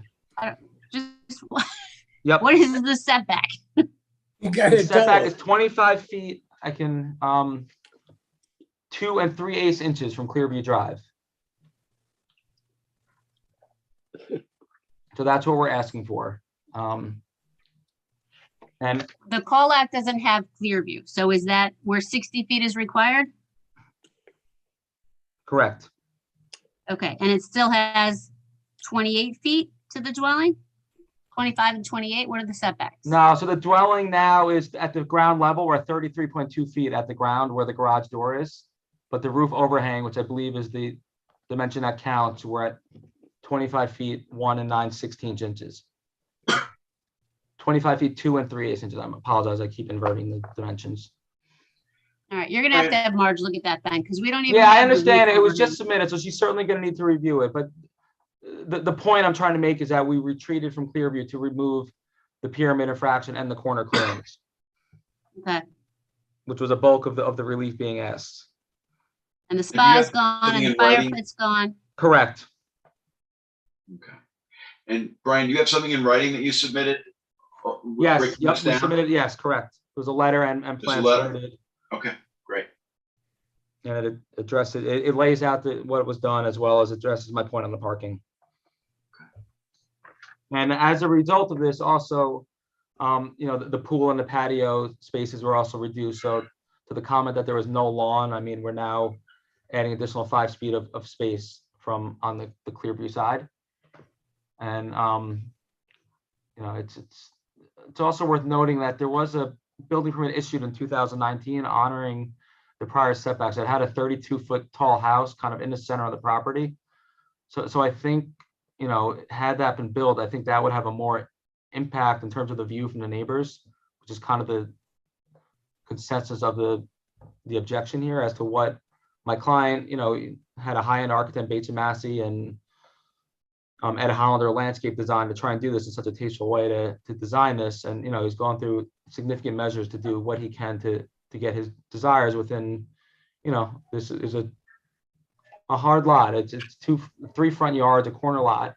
And also, as noted last month, 1 Bay Bluff, the property across Bay Bluff Street, also has a variance at 24 feet. And it's a very similar situated lot, a similar house. That house is at a much higher elevation. So I think there was even, it's a greater concerns as to the concerns over the view. But, this is certainly in keeping with the surrounding neighborhoods and relief that this board has granted in the immediate neighborhood. Brian, has there been communication with the neighbors about the changes to the application? Yeah, I was. I had correspondences with Karen Parker O'Brien, who I see on the camera, and I'm sure she'll offer her conversation, but we did speak. And as I noted, the bulk of her concern was the setback from Bay Bluff, which again, we benefit from a variance granting us a 22-foot setback from Bay Bluff. But that's for a prior house, right? I mean, Yeah, that's a dimensional variance I'd argue runs with the land, and there is a valid building permit honoring the 35 and 22, which our client has no intent to develop. It was a spec house done as part of the development of the house. But in 2019, there was a building permit issued for this property, which has a taller house, closer to the bluff, and honoring these, those previously granted setbacks for this property. So you've made some adjustments, you've pulled back from the corner and eliminated some of the accessory pieces and parts, the spa and the fire pit and. Correct. Okay. Okay, any other questions? Thank you. Karen, I know you're waiting to say a few words. I believe I previously swore you in. Yes. Yes, okay, so you're still sworn in. Happy St. Patrick's Day. Happy St. Patrick's Day. So if you want to give us your comments, I know there's a lot. It's a lot for us too to figure out exactly what's going to change. Because, you know, we get this information sometimes on the spot, so. Yes, because we have not received an updated revision of what was being revised as far as what they were taking away and what they were changing. So we have not seen that. One thing in particular that does resonate is the 22 feet from Clearview. I don't understand how they have that, because on the paperwork from your zoning board, it says where 40 feet is allowed. And the paperwork that I show from the house that existed before, from the 2nd of August, 1991, it says, which is so strange, approximately 262 feet northwest of Dogwood Lane. So I don't know how they got to the 22 feet, because from Bay Bluff Way, which back then was just unnamed road, it was called, because the house that was existing there is from 1960, 1961, the garage, and you can Google, it was back then, it was 13 Clearview Drive. Right. It was definitely more than 22 feet off of Bay Bluff Way. It was definitely in that 40-foot zone. So that's something that's still really an issue for us, of encroaching onto Bay Bluff Way. 22 feet is, again, that's that whole monster house, massive building on a very small plot. One thing in particular also is the box on top of the roof for the roof deck, the 3rd floor roof deck. Is that something that, because I see we don't have the drawings of what the house is going to be, but I'm assuming it's going to have a box on top from when people walk up the stairs, or an elevator up to the top floor where the glass wraparound deck is. And again, a 1-story little tiny ranch on a corner is very different from 1961 versus 2022 of what's being allowed of now of a 2-story. It's just such a big piece of property, such a big structure on a very, very small plot. I mean, it says 0.60, I believe. And I'm assuming there must be a loss factor with the bluff, maybe, because I don't know. I'm assuming, because it just looks smaller than even 0.60 over there. So I don't know if part of that is part of the bluff. What's the square footage of the house, Brian? It's approximately 5,000 square feet. Oh, it is. So, because somehow somehow somebody said it was in the ballpark of 3,000, which I thought was unusually small. So it's 5,000 ballpark? Correct. Wow. Okay. On a 0.60, 0.6. I mean, it conforms to lot coverage, height, and pyramid. So I just think it's so sad that there's no grass. And the height, again, you were saying was 25 feet 2 inches approximately. Okay. So we're about 7 feet below what the code allows for height at this property. Okay. I mean, again, one of the biggest issues is on the paperwork from the zoning board, it says 40 feet allowed from Bay Bluff Way. And I don't understand where this 22 feet is coming in. And again, it's from the 2nd of August, 1991. It said 262 feet northwest of Dogwood Lane to allow for the garage, the triple garage that was there with the little tiny shack. Yeah, The little tiny. and you know, at this point, Karen, you can make say what you want to say to us, not to Brian, okay? If you want to have a conversation with Brian, It's 100% towards feel you. free to call him at his office, okay? We're here to hear from you. It sounds to me like, you still, you still want to deny. That's fine. But if you can direct your comments to us, that would be greatly appreciated. No, 100%, totally. It's all about you. It's all about you. So yes, that's where I'm at. Okay, all right, well, appreciate your comments. Thank you. All right. Christopher, do you want to talk? My husband wants to talk, but he's Yeah, not showing. That's fine, but if you guys are next to each other on computers, there Right may here, there may you be wanna- an audio issue very quickly. So you might want to just switch places. Hello, I'm Christopher O'Brien at 18 Yes. Clearview Drive. How are you? Yes, and Chris, you previously testified as well. Again, my concern is the closeness and proximity to Bay Bluff Way. And I appreciate the concessions that they made on Clearview. I believe it is a step in the right direction. And I thank the homeowner and the architects for working with us and making some progress. But I still believe that we're a little too close to Bay Bluff Way. Thank you. Okay, all right, thank you for your comments. Can I Okay, comment? This is Judith Toth. sure, can you put on your video so we can see you? I don't know how. I don't see where there is an opportunity to. Who's speaking? This is Judith Toth. Judith at Toth. 12 Clearview. I Yeah, Judith, hold on. Did you previously testify?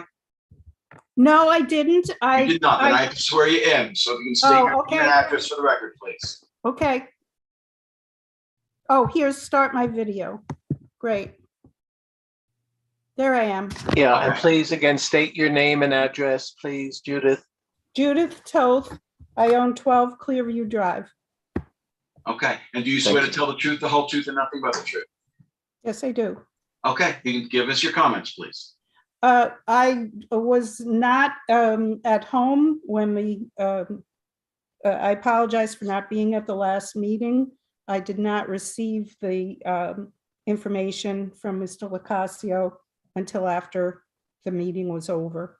But once I heard about the problem, I live directly across the street from that house. That's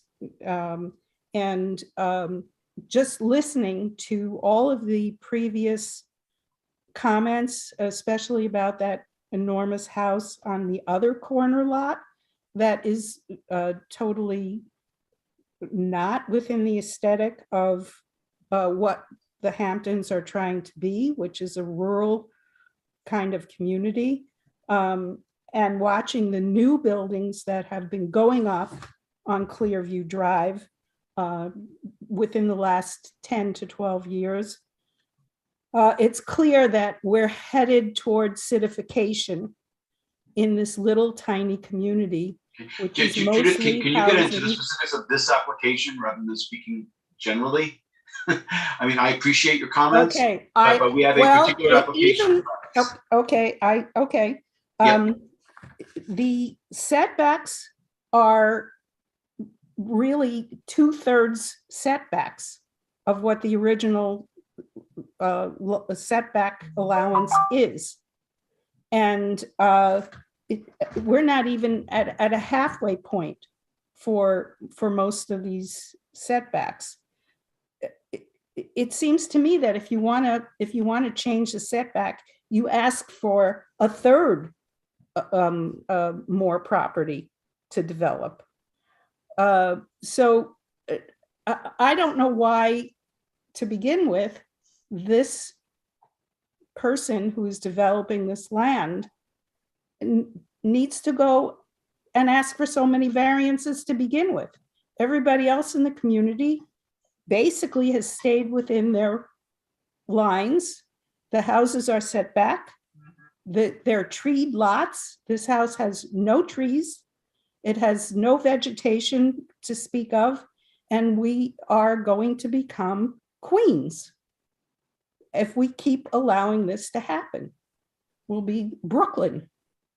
We will not be the Hamptons. And this is my main complaint about losing the rural quality, the natural quality for the sake of putting up another McMansion. So I don't feel like we should be, I want to work with my neighbor, but what they're asking for is so far outside the realm of variance that I don't know even, it's like they asked for so much so that they could get actually what they want in a way, is what I'm saying. So Judith, you'd like us to deny this Yes. application? Mhm. Okay, thank you for your comments. Matthew? Matthew wishes to speak? Yeah. Yeah, Matthew, hello. you previously sworn in? No. Okay, so if you can just state your name and address, please. Matthew Toth at 12 Clearview Drive as well. And do you swear to tell the truth, the whole truth, and nothing but the truth? Yes, I do. Thank you. You can give us your comments. Thank you. Thank you for this opportunity to address the board and to speak on behalf of this project. Just speaking to the qualities of the project itself, and I think this came up earlier in the meeting when we were discussing the 7-Eleven gas station, I think it was. The site is the site that the owner bought, and it's a corner lot. And as Karen pointed out, it was a small ranch on that lot previously. I don't see any hardship or any reason why a variance to the setback should be granted in this case, and especially considering the sensitivities that the other speakers have already raised, that this is a prominent site. It has no trees, no coverage. It's completely exposed. And it's also that Bay Bluff is the community access to the beach. And it is the access that the community currently has to views and to the water. And so allowing encroachment into the setbacks, which were zoned for a reason, is going to really have a negative impact on that. And we do, I do, as my mother Judith pointed out, we're across the street, do appreciate the architect's sensitivity in trying to keep the height of the house down. But this is also a bulk issue. And that area is very open. I don't believe comparing this property to the one Bay Bluff is valid, because that's a completely different situation. That is on a bluff. It's already raised, and there's no line of sight from behind that property. And furthermore, I believe that house is one story, if you remember. It's like one and a half with a tall roof. So it's not really a comparable situation. What's much more comparable is the large new house that is to the southwest that shows up on the site plan. And you can see this house is clearly well past. So my concern is not only the encroachment on the Bay Bluff, which, as I mentioned, is the community access to the water, but also the encroachment toward Clearview, which is going to be, which is going to change the character of the street. All the houses are set back from Clearview.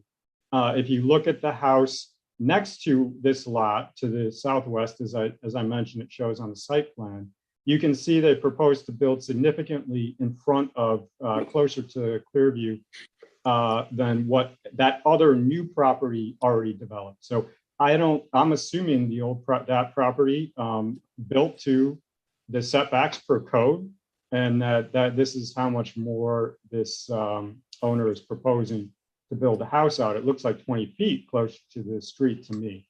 So I'm not clear. I know Brian mentioned that there were previous variances granted for this property I'm not aware of. And I'm also not clear. I understand that there were revisions made based on what's listed in the agenda in terms of the variances that are being requested. I appreciate that, we're not asking variances for fire pits and swimming pools anymore. I'm also not sure why the property needs additional parking. Again, this is a corner lot. It has setbacks. It is the lot that it is. And, how many people, how many cars need to be occupying this small corner site? I'm just, again, I appreciate it's a challenging site, but I also, want to respect the fact that it is a corner lot, that it is on this prominent piece of property in the neighborhood that the community uses. And I just don't see any hardship. So I think I'd like to see clarification on what exactly the setbacks are, what the variances are, if anything has been granted before, and if that's even valid in this discussion, and what the variances are that are being asked right now, because I'm not 100% clear based on the presentation Brian made. If we could get that in writing, that would be ideal. Okay. Matthew, just wanted to clarify, I know you said you're across the street. Yes, you and your mom are across the street. Are you directly across the street, adjacent across the street? It's pretty much directly across the street. Yeah, I don't think the properties align, 100%, but Yeah. it's more or less direct. Yeah. Okay. All right. Thank you. Okay. Yeah. Thank you for your comments. Okay. Thank you. Okay. Yeah, Cindy. You just have to unmute. Cindy. Yeah, just have to unmute yourself. Unmute. Otherwise, we can't hear you. Okay, Cindy, unless you gave testimony previously, I just have to swear you in. Oh, now you're muted again.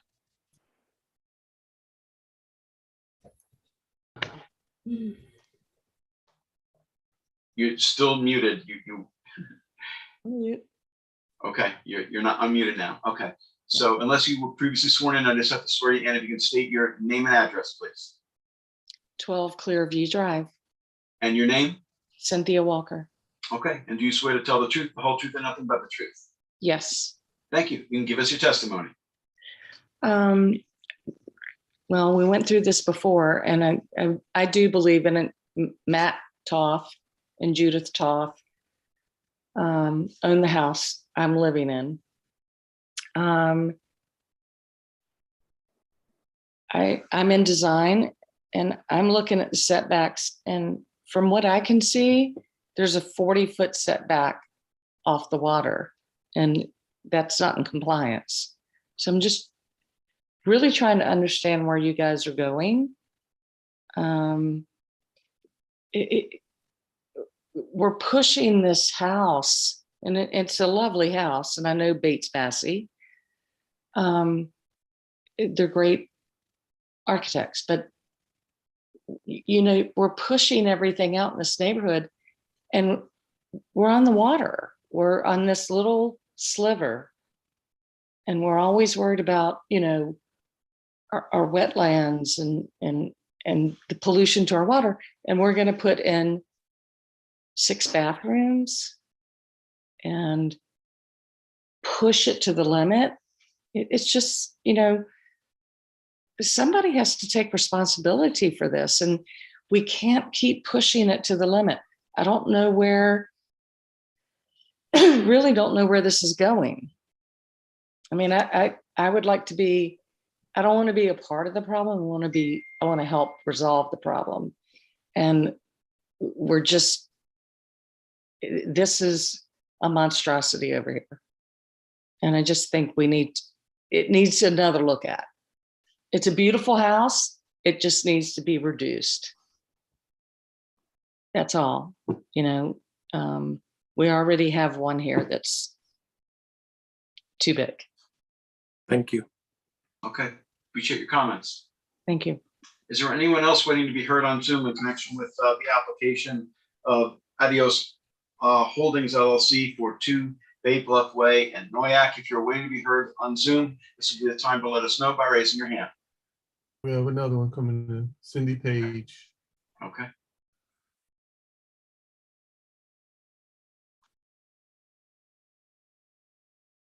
Oh, where's Cindy Page? They probably. She's coming.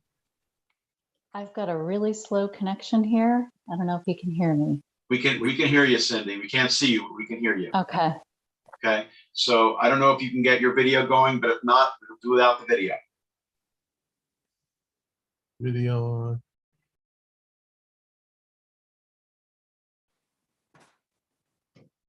And in the meantime, I just have to swear you in. If you can state your name and address.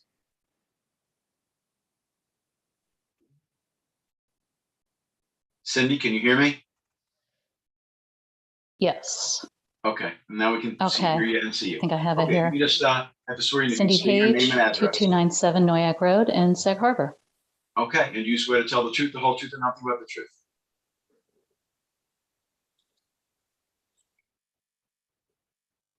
Cindy, I think it looks like it froze.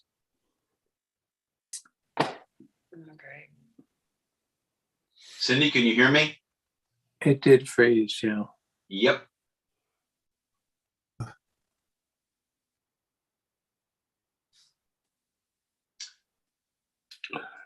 What do we do about that? Well, I'm not sure how much, no, He's Cindy, back. Cindy, now we can see you again, and I think we can hear you. So Cindy, I just sworn you in, so you can tell us, give us your testimony. The connection's no good. Charles, help us out here. Nothing I can Charles? do. I can't, No. I can't send you internet. Yeah. So Okay, Cindy, unless you can get your connection working, you're gonna have to submit what you want to submit in writing. There's nothing we can do at this point. So Brian, I want to give you an opportunity to respond to the comments. What I got is some, even though I appreciate the fact that you've made modifications to the application, we still have some very unhappy neighbors. I appreciate that. And just to clarify the record, in 1991, a variance was issued. The 262 feet that Karen was referring to was locating the property with respect to Dogwood Lane, which I believe is the connecting road from Clearview. And that decision clearly set forth the 35-foot setback from Clearview and the 22-foot setback from the unnamed road as Bay Bluff. Again, in 2019, a building permit was issued for an approximately 5,000 square foot house, 22.6 feet from Bay Bluff and 35 feet from Clearview. That house is 32 feet tall. We're coming in 7 feet lower. We're retreating the house. We're 33 feet at the second floor from Bay Bluff. It's not a McMansion. This is going to be an owner occupied home. It's, again, they've spent considerable sum of money to put this plan together. And, it's certainly in keeping with the desire of the neighborhood. Perhaps it's changing, but the code allows this. This is a corner lot. If the 40-foot setback were to be honored, there'd be essentially no building envelope here. And either way, those reliefs were granted historically for this property, and we benefit from them. And, we're not trying to design the McMansion that was granted in 2019 when my client purchased this property. He went well in knowing that house could be built, but that's not what he wanted. He didn't want to come in and put an upright house that everyone seems to be speaking of up and down the road. He's trying to design a nice, tasteful home, modern. We have a 50-foot buffer from the conservation board protecting the bluff. We can never touch that. We're outside of the jurisdiction for all improvements. It's meeting all environmental standards. So we're certainly not imposing on the waterway. We're not before conservation board asking for any relief from that aspect. This is a challenging lot, a corner lot with 3 front yards. Okay. We have these variances before us. We have vested rights in this property, and we're trying to work with those in a way that's in the best interest of the neighborhood and the applicant. Okay. And I think here that the benefit to the applicant clearly outweighs any detriment to the neighbor. And, they all love this view of an open lot right now, but this is a buildable lot. It's not going to be vacant forever. And they all have the right to access their public road to Bay Bluff to go to the water. That's a public right of way. It'll remain open. They can all go use that. We're not looking to infringe any way on that road. Okay. Well, it sounds to me like you want to leave, and the applicant wants to leave the application as it has been revised. And I'm getting the sense that there's no Correct. willingness to further. No, the applicant wants to proceed with this plan. Okay. Okay. Brian, And you're just going to have to decide it one way or another. Brian, is there Yes. no way that you can get closer to the 40 feet rather than the 20 feet? No, because then we're going to be imposing on the other neighbor, and it's just going to be too tight. We'll have no real building envelope. It's going to be a small house. We would better off just building what the permit that's already there. And again, we don't want that, special house. We're trying to build a designed house that gets the size we need, but does it in a tasteful and low way. And it doesn't, we're by no means maximizing the height here. Usually when we're talking about waterfront properties, we usually looking for further height because we have FEMA issues. I mean, here we're blessed to be on a bluff, but again, we've designed this house in a way to not maximize every square inch of the pyramid. We were very respectful of that. It's a But- challenging lot. And these variances have been granted with the respect of what we're asking for from Clearview. But unfortunately, Brian, the neighbors have all spoken about this 40 feet. And is there any way of going back to the owner and see in what way you can accommodate their needs? There's no way that works with this design. It's going to be a complete redesign for the applicant. You And might have to have a different design. it's going to be something that's not going to be tasteful. This is where we're at. Tasteful is just a matter of opinion. Yeah. Well, what I can also say is that I don't know where we are on our board in terms of support. Yeah, I'd love a. So, yeah. Oh, wait a minute. We have somebody else. Adam. We do, but before that, I'm not exactly sure where we are in this application, Brian. So just let the applicant understand that if you want to leave it the way it is, you're rolling the dice and see where the board is on this. I'm not Yeah, exactly I'd love sure. to. Pull the board. Yeah, Okay. well, and we've just literally been presented with the information now, so I'm not even going to ask board members where they stand because this is the second application tonight where we've been presented with information basically at the night of the hearing or the day of the hearing, and it's just not fair to us as a board to be, trying to figure out what to do when we haven't even had a chance. Yeah, no, of course, and I'm by no means trying to back you in a corner. We are where we are with our application. Of course, I we'll understand. whatever time you need to review. Yeah. Susan, did you want to say something? And then I'll say something after you. Yeah. No, go ahead, Michael. I'm not ready to say how I feel about it because I haven't seen the most recent Right. plans, and I couldn't see what was on, so I'm not ready to, I'm not prepared to give my opinion as to whether or not I'm going to support this or not until I see the updated plans. Appreciate that. Yep. Brian, Yes. I remember last meeting, Katie raised the issue of the internal courtyard. Was that addressed with your client? The courtyard, it's actually open from the street and you can see through it from Bay Bluff, but that's a design that is, intimate to this house and to the applicant. I'm just asking whether it was addressed and you dismissed it, obviously. You didn't.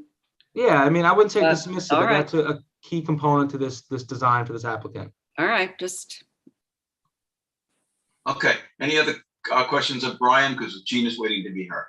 Yeah, I have one more question, Brian. Yep. Did you, are you waiting for a letter of non-jurisdiction from the No, conservation we board? have or- that and have submitted it. I'm happy to put that back on the record, but we have non-jurisdiction from Okay. conservation. Okay. Okay. All right. Gene, you need to state your name again and just tell us your additional comments. Gene Polito, I was on the last go around. Yes. I'm in agreement with the rest of the community here. It's just not enough. The original house was a Sears and Roebuck catalog house, 1 story. I submitted to you pictures of it. Did you get it? If you submitted it, it's in the file. Hopefully we got it. Well, if you look at it, you'll see how it sits on the property. And it's just, from that to this is just, it's like putting a doghouse there and with this, even with the setbacks they're asking for, it would go unnoticed. But if you put an ocean liner in there with the setbacks, it makes that kind of difference. It's just too big. It's just really too big. I'm not going to belabor this, but that's basically where I'm coming from. Okay. All right. Appreciate your comments. Okay. Unless there's anything, any other questions, Anthony, do you had anything you wanted to say on this one? No, not on this one. No. Okay. All right. Mr. Chair, can I say something? Of course. There's one more person. Well, let's wait for Mike. Yeah, what I wanted to say to the neighbors who are attending is, even if this property owner did not want to ask for any more relief, if they were to build as of right in the area that they have available to them, not ask for relief, you would most likely still feel that this is too big for your neighborhood. It's the nature of builders and developers today to maximize the opportunity that they have. So understand that some of these variances that they're asking for are, even if we don't approve them, you're still going to have a significantly bigger house there than that was there beforehand. And Appreciate that. you know, just to give some context to what's going on, it's just the nature of way things are being developed today. Okay, we have Also- another person. Yes, I'm sorry. No, I just was gonna say, everybody can stop writing comments in the chat. I mean, it's not, you put your written comments in emails to the board or letters to the board. We're not gonna answer questions in the chat, and we're not gonna memorialize those comments. You need to, put them in writing to the board. Okay, Carly, just unless you were previously sworn in, I have to swear you in. Can you state your name and address for the record, please? Carly Feldman, 47 Shady Rest Drive. And do you swear to tell the truth, the whole truth, and nothing but the truth? I do. Carly, are you an adjacent property owner? No, I'm not. Where do you live? It's an adjacent street. I just want to comment that our community is called Sunset Shores because the sunsets here are so magnificent. And all the residents here, a lot of us walk and exercise around, and we all end up on Bay Bluff Way to see the sunset in the evening because that's the only access point for us to view that sunset. I mean, it's really a magnificent spot here, and we're all so blessed to live here. I'm just, there've been so many changes. I've been here, like I said, I first came here in 1970, and I'm one of the last little houses in the neighborhood. But, we're just so lucky to be in this environment, and it's a shame to change it. That's all. Okay, all right, well, thank you for your comments. Thank you. Okay, is there anyone else who's waiting to be heard? If this is if you are, please raise your hand. That's it. Okay, great. Mike, it's yours. Oh, thanks. You're welcome. So I guess I'm going to ask for some help from my colleagues here about whether or not we close this or whether or not we leave it open, because we've heard a lot of testimony. I haven't seen plans that give me a comfort level that I really understand what's going on. So what do you all think about whether this should be closed or left open for one more public round? I think we should close it because to give us an opportunity to look at everything. And if we're not satisfied, then we can reopen it. But at this point, we're not going to get anything else. So I don't see any reason not to close it. Right. So I don't see any reason to have another date, a third date. So Brian, based on what you said, I think everyone's exhausted everything they have to say. I think they have. Okay. Yeah. Oh, all right. By Susan? No, I was going to say, I think we look at written comments and we make a decision. Right. Okay. So let's close this public hearing at this point, leaving it open for written submissions, which means that Mr. Locascio can submit anything else that he needs to. We will have the chance to look at what has been submitted. And any of the neighbors can submit anything in writing as well. Written submissions will be open until April 8th, which is about 3 weeks away. And we'll then either have a determination on April 21st, or we'll be in touch if we feel we need to reopen this. Okay? Second. Ms. Daly. Aye. Ms. Kern. Aye. Ms. Burgess. Aye. Mr. Macedonia. Aye. Mr. Tudhill. Keith is away. Chair votes aye, and he's just he's back. muted. I can see him. Can't hear him. He's either giving us the finger or the thumbs up. I don't know. Chair votes aye. Thank you all for your testimony this evening. Have a good rest of your night. Thank you all. No problem. Thanks. Take care. Thanks.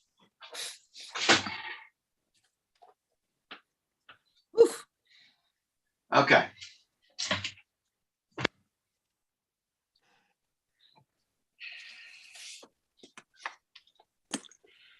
All right, item 14 on the agenda is Tyrone Tertullian, 57 Station Road, West Hampton, Suffolk County Tax Map 900-355-2-18.6.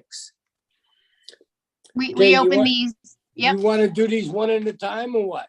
No, Open, all at once. open them all together. No, all at once, yeah. Yeah. All All at right. once, please. And I'm gonna use the, I'll be Item right back. 15, item 15 on the agenda is Production Holdings LLC, 61 Station Road, West Hampton, Suffolk County Tax Map 900-355-2-18.7.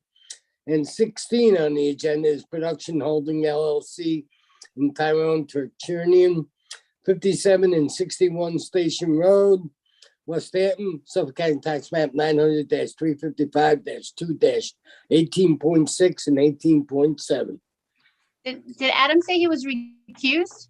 No, he's just coming back. Okay. Okay, Jim.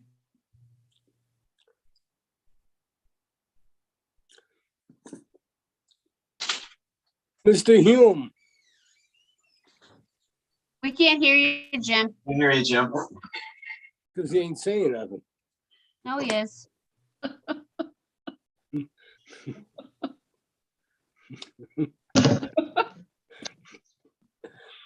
I know, you see him, Sue? I don't see him. Where is I he? see him. Can't He's hear a him. good Irishman. He's having a good time tonight. Oh, yeah.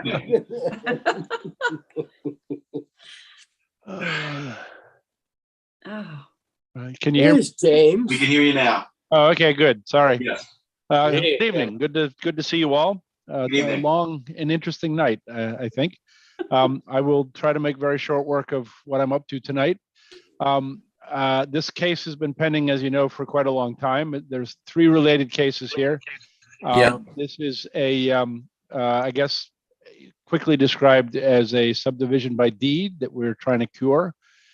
Title to the subdivided properties went to 2 different individuals, which is why there is one application for the overall subdivision, a second application for variance relief needed on Lot A, and a separate 3rd variance application for the relief needed on Lot B. The delay over all this time has been trying to get some updated surveys, which I was so excited to get earlier this week.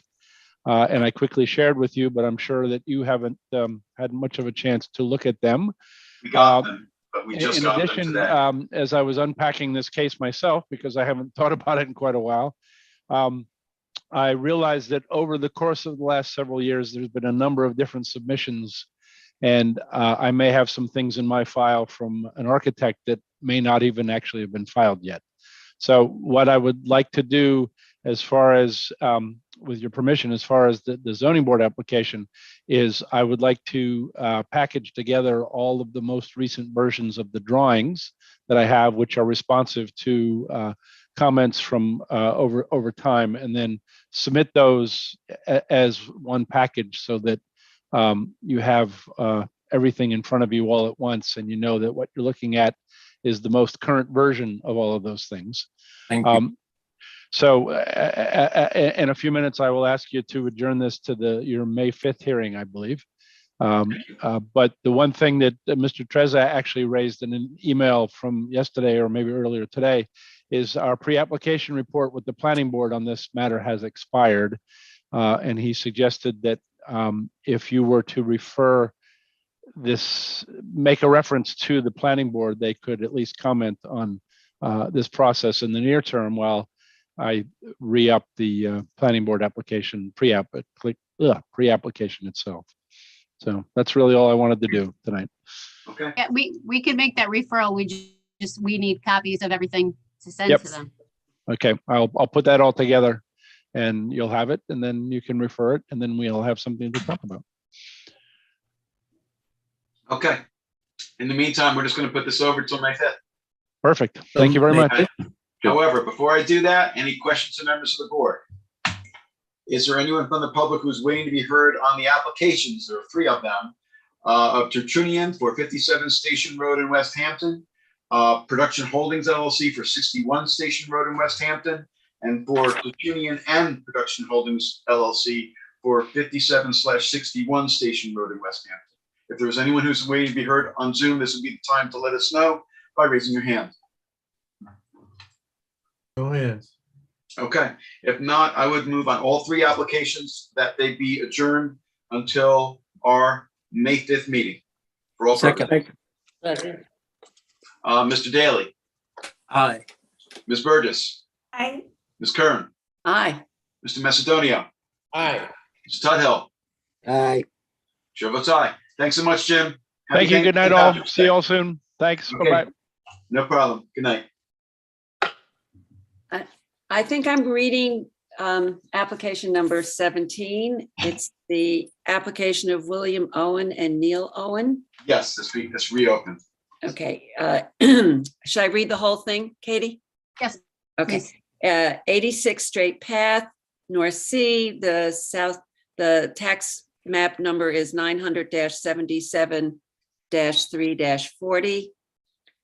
And it says, on March 3rd, 2022, this board reopened the application and requested that the applicant appear tonight to further discuss the request for a determination as to whether or not the proposed accessory building is a subordinate or incidental building pursuant to Town Code Section 330-5 definitions because of its size in proportion to the main dwelling and its use.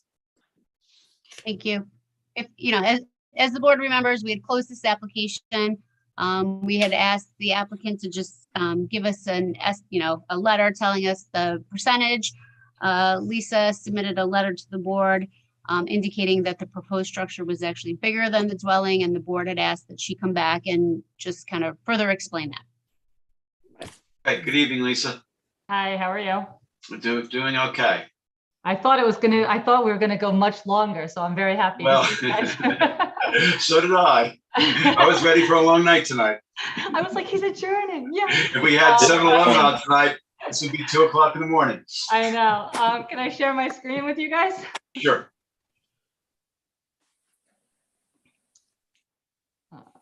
Okay. Can you see it? Yes, you can see it now. Okay. So I guess basically, there's 2 different calculations that you guys look at. You look at the 35% of the habitable space, Correct. and you look at the overall size of the 2 buildings. That's right. Just really 2 separate animals in a way. 2 separate animals. So yes. So, the original question that was asked of us was to determine that number in relationship to the 35%. And our number is 52.7. And then you guys asked about the overall square footage of the entire existing residence versus the entire existing 2-story building that we're constructing.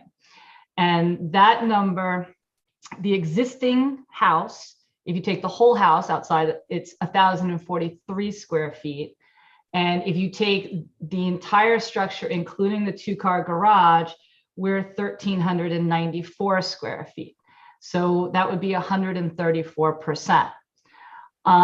Now, the plans that I had put in as an exhibit, the Oliver plans, which were 11 Scott's Landing. And, they do the same calculations, yet when you read their decision, the fact that he's actually 180% bigger than the existing house, that doesn't actually show up in the decision. No, nor was it discussed. Nor was it discussed. Because Lisa, basically it evolved how we handled these kinds of applications. And so I watched the hearing from from that application, and I appreciate you giving me the information on it. We really were only focusing, at the time, on the accessory apartment application, not on the subordinate versus primary structure. So that those questions weren't asked, and that really wasn't considered at that time. Subsequently, there are many applications where we were doing what we're doing here. So I appreciate the fact that, you know, that it looks like, you know, that in that other application that it was not an issue, but it wasn't something at that point that we were looking into the way we do now. Right, and that's the same thing with the Saladino application, and you know, I mean, I'm sure there are a few others. mention it earlier in the other application that you guys listed, but I guess but then there are more recent applications where you'll see, you know, where we ask these questions and struggle with what to do. So what I would say to you is this, you know, yes, it from a square footage standpoint, it can look like it's bigger than the existing residence. The second floor of this structure is primarily underneath the roof line of the existing residence. So, you know, you can kind of see I have a dotted line in here as to where my wall is underneath that roof. Whether I put that wall, you know, 3 feet in and make it 3 feet high, or whether I put it in 7 feet and make it 7 feet high, I can change the square footage of the building per se without actually changing the mass of the building. It would have no bearing on the massing of the structure. You know, I think that if you really look at the two buildings, this building is a little building maxed out at 20 feet high, and it's a 1.5 story building with the second floor is underneath the roof line of the existing house. I mean, of the garage. I really, from a mass, you know, mass is something that's kind of very hard to legislate under square footage, because you could have 10-foot high ceilings or 8-foot high ceilings. It's going to change the mass of a structure without changing the square footage of the structure. So I think that if you look at the actual, you know, the size of the existing residence, it is a 1-story residence. Somebody could come along and put a 2-story, you know, a second floor on it. But, you know, it's still, from a massing standpoint, this building is located behind that building. It's you know, smaller in terms of footage, square footage, footprint than the house. And I really think that it's going to appear subservient to the main house. You know, I don't know if you have any other questions about it, or if there's anything else that I can say. Well, no, and I appreciate that, and you know, I think the board members wanted you to come back because we wanted to, first of all, get this on the record, but more importantly, have a conversation about this, because, well, the relief for the accessory apartment is, you know, the percentage is, you know, not out of the norm. When you remove the accessory apartment application, aspect of the application from the structures themselves, what you have is you have an accessory building that's bigger than the primary building. And what I've said over the years, I didn't say it in the application that was got Slanting Road, but subsequently what I would say is, how can we conclude that an accessory building is in fact accessory when it's bigger than the primary structure? You can make the arguments that I made. Well, you know, why should the applicant have to make a bigger house in order to have an accessory apartment, or not accessory apartment, accessory structure? One can make that argument, but my concern is reaching the conclusion that what is clearly an accessory building is granted relief as an accessory building when it's bigger than the primary structure. That's the underlying concern that I have, which we've done with other applicants, where they've ended up either reducing the size of the accessory building or split it into 2 buildings sometimes, in certain circumstances. And so anyway, so I just wanted to get this all on the record. I'm not sure where other board members are on this, but that's why we wanted to have you come back, in addition to what you're telling us and the information you're giving us, which I appreciate. Right, and you know, and keeping in mind that, you know, even if I were to split it into 2 buildings and each one was, you know, smaller than the existing residence, they would both have pitched roofs on them, and you know, the massing would actually be more on the property. I understand, yet at the same time, we would I know, reach I the know. conclusion that an accessory building is accessory that's bigger than the primary building. So that's the struggle. But I don't know where the other board members are on this, but that's why we wanted to have a discussion on the record about it. Okay. And let me How do just the board also members mention, feel? I'm sorry, Katie? No, I just was asking how the board members feel about it. Right. I'm with you, Adam. The accessory building can't be bigger than the house. And so much bigger than the house.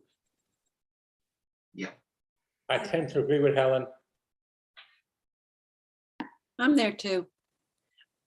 Can I just throw out some crazy idea? I mean, sure. Why couldn't the accessory building be the It's not primary crazy. building? I know, I asked that also. I mean, Right, why? Yeah, I mean, why not? Can that be the primary building, the primary The dwelling? problem is use, that, it could be if use were switched and. Yeah, but that's what I'm saying.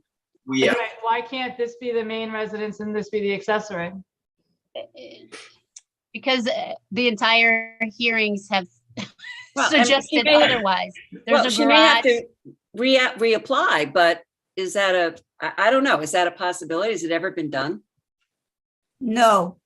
Okay. I don't think it's ever been done. I asked Katie the same thing, because I said, which one's which? Right. And also the No, problem is that part of it is a two-car garage. Yeah. And, to argue that the two-car garage is primary is. Yeah. No, I get it. It makes it, this was all just the apartment, Right. Yeah. So, I mean, in this particular application, I think it's tough. And so, Lisa, what we try to do in these circumstances is see how can we, achieve the ultimate goal, which is for them to have what they're looking to have without us having to make a determination that's really, in my view, doesn't make sense. I mean, once we get to the point where the accessory building is bigger than the primary structure, the analysis kind of goes right out the window. At least that's how I've described it. And yes, a few applications got through before we analyzed things this way. But this is where we are now and where we've been for some time. So I don't know whether you want to go back to your client to talk with the client about possibly having it be two buildings. Because other than reducing the size of it, I don't know what other option there is. Right, and I mean, technically the apartment is only like 400 square feet, so I Right. can't really, I can't reduce it other than making it two buildings. Yeah, I understand. You want to add a second story, Lisa, to the main building? Well, I mean, he's trying not to, clutter the property with, Well, you're going up, you're not going. Yeah, I mean, right, one but, thing. Right. Well, one thing is one building could be the two-car garage and the other building could be the accessory apartment. I mean, that's. Right. I mean, that's, I mean, that's the way to do it. It's just unfortunate that, it kind of messes up the lot per se. And, again, in the future, somebody could build a second floor on this house and it would make it a moot point. I understand. I get the frustration. And so could he, yeah. Right. I mean, the board, I feel like the board has, I mean, I don't know that it changes the percentage in this instance, but I feel like the board has looked at, again, not exceeding the size of the existing dwelling, but they have looked favorably when you have a typical size two-car garage with the apartment on top, like nothing extra. I mean, is it the two-car garage? Like, what are the dimensions of just the garage part, not the laundry hall, not the storage? Is it, what is it typical? Like 25, 24? 20, this one happens to be 22 by 22. Yeah. And I think we've had a few of them like that where it's been a split vote of the board, whether it went one way or the other. Right, like that sounds like a pretty standard size garage. So 22 by 22 garage with an apartment above that. I mean, I don't know if it still exceeds it. If it still exceeds it, I think it's still a problem. But yeah. But And how you big is the do- primary structure? the primary structure is, it's 1,043 overall. You know, the part of the problem with doing that is just kind of in the design, you know, he's in terms of making it look, you know, almost craftsman style with this kind of coming all the way down. You lose a lot of space on the second floor. You know, that's kind of that Oliver one that you guys approved before, you know, they shedded it up and created this really flat roof to try to get a real a full second floor over a garage. Whereas what we were trying to do was a little more craftsman style with kind of putting it mostly underneath. So the short answer is that to do that over a 400 square foot garage, I would lose on all the sides. I'd lose, you know, half of my square footage because it would be coming down to 0. So it kind of changes the whole design. Yeah. Well, what I would suggest is that you speak with the applicant and see what options there are in terms of. So, out of curiosity, I mean, like if I were to design this building and have the accessory apartment on the first floor and have cathedral ceilings up into this space, that would still be okay. Is it a 1-story or 2-story? If I were to design this building as a 1-story building and have cathedral ceilings in there, you know, I could add that building. I mean, that building, it would drop the square footage down. It would still be the exact same building on the property, but because it was only a 1-story building, not a 2-story building, it would drop the percentage, the difference. It would, but nobody from the outside would know that. You know what I mean? Yeah. I appreciate that. Yeah. You know, Yeah. and I think it's worth just reminding the board too that they did have a variance for the size of the dwelling too, being whatever that was, 1,000 square feet. Right, to be smaller than actual zoning size. Mm-hmm. Mm-hmm. Well, anybody else have any comments they want to bring up about this application? I'm sure that Lisa is going to figure out a way to make this happen. She just needs a little time. Well, so let me ask, so how would I mean, he's living in a camper right now. So he's kind of in a hurry. How could I know you guys are pushing everybody off to late meetings. If I were May to come 5th. back with a 1-story building on the property that was slightly smaller than the existing house, when can I get on the calendar? Can we do that through written subs? We could. No. I'd rather her come back. I understand. I think it would have to be re-advertised, right? It really would have to be. Yeah. Yeah. I May think. 5th. Well, I mean, if the analysis is still incidental and subordinate and there's no other variances. Right, why would it Yeah, have? but they need to re-advertise, Katie. I mean, it I don't substantially think it would changes the have to be application. re-advertised. We just had a public hearing on this very issue. So we're just asking her to scale it back. Mm-hmm. But she's taking out the garage, right? Right. She's doing a separate building. She's doing 2 buildings instead of 1. Well, the existing garage is there. That's not, Right. that has nothing to do with anything. This was But just there will be more- 2 buildings as opposed to 1. I don't know. You guys are the experts on this, but it seems like it's a real change. Just Did you get any comments? Lisa, did you get comments from neighbors or anything? No, nobody said anything. Okay. Well, I'm sorry, what did we initially advertise this for? Relief proposed accessory apartment lot width, 105 to 100 feet.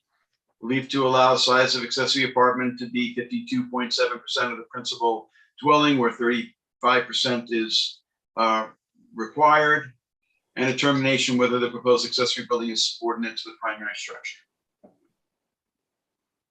So Lisa, are you going to come back with numbers that are going to tell us the habitable space? Are we still going to deal with the issue of the habitable space in the primary residence versus the secondary residence? Is that what you're going to come back with?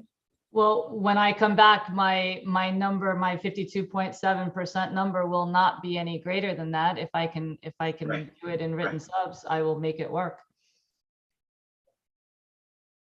Could you make it less? Maybe I can try.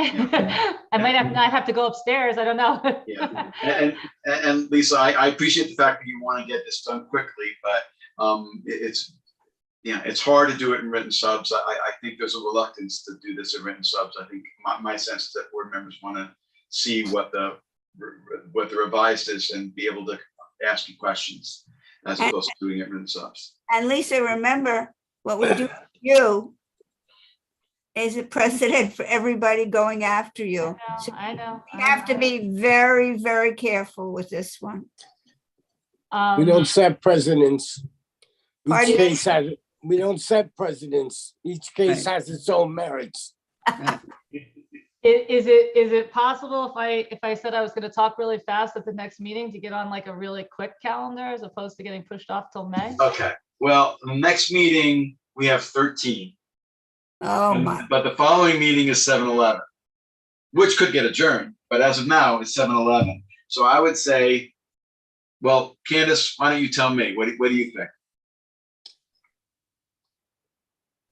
Is Candace on? Oh, I think I'm I like gonna have to answer that question. I think she was sleeping. No, I'm April 7th, we have 13 on. Do you think we can get Lisa on that one? Let me just see what. After we forced everybody else to go to May 5th? Yeah, we Forced everybody else to go to May 5th. we told everybody else, Okay. no, I May wouldn't 5th. feel comfortable. Okay, then we're not even gonna go there. It has to be May 5th. May 5th. Wait a minute. I was gonna see what the holdovers were because I just have a number of 3, so I want to see what the holdovers were. It may make a difference. I just want to see what they were. Where am I going? 4, 7. I'm not comfortable offering Me it either. to somebody Me after either. we've I told agree. everybody else, Before May no, 5th. you know, And after we did that with other folks. Right. yeah. Okay, well on May 5th you have 12. Okay. Oof. Yeah. Okay, so now we're gonna make it June 19th or something. May 5th will be No, 13. May 5th, that'll be our May 5th it is. one. May 5th, please. Okay. Okay, let's move on. Okay, no, but first of all, I want to ask any other questions of members of the board or Katie, Anthony? Is there anyone from the public who's waiting to be heard this evening on Zoom in connection with the application of Owen? This is for property at 86 Straight Path in North Sea.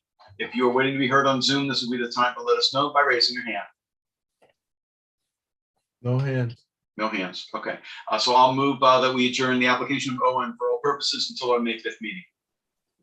Second, Second, third, Kern, aye. Mr. Daly, aye. Ms. Burgess, Aye. Mr. Macedonia, Aye. Mr. Tudhill, Aye. Mr. Kelly. Aye. Chair votes aye. Thank you so much, Lisa. Have a good rest of your Thank night. You too. Take care. Bye.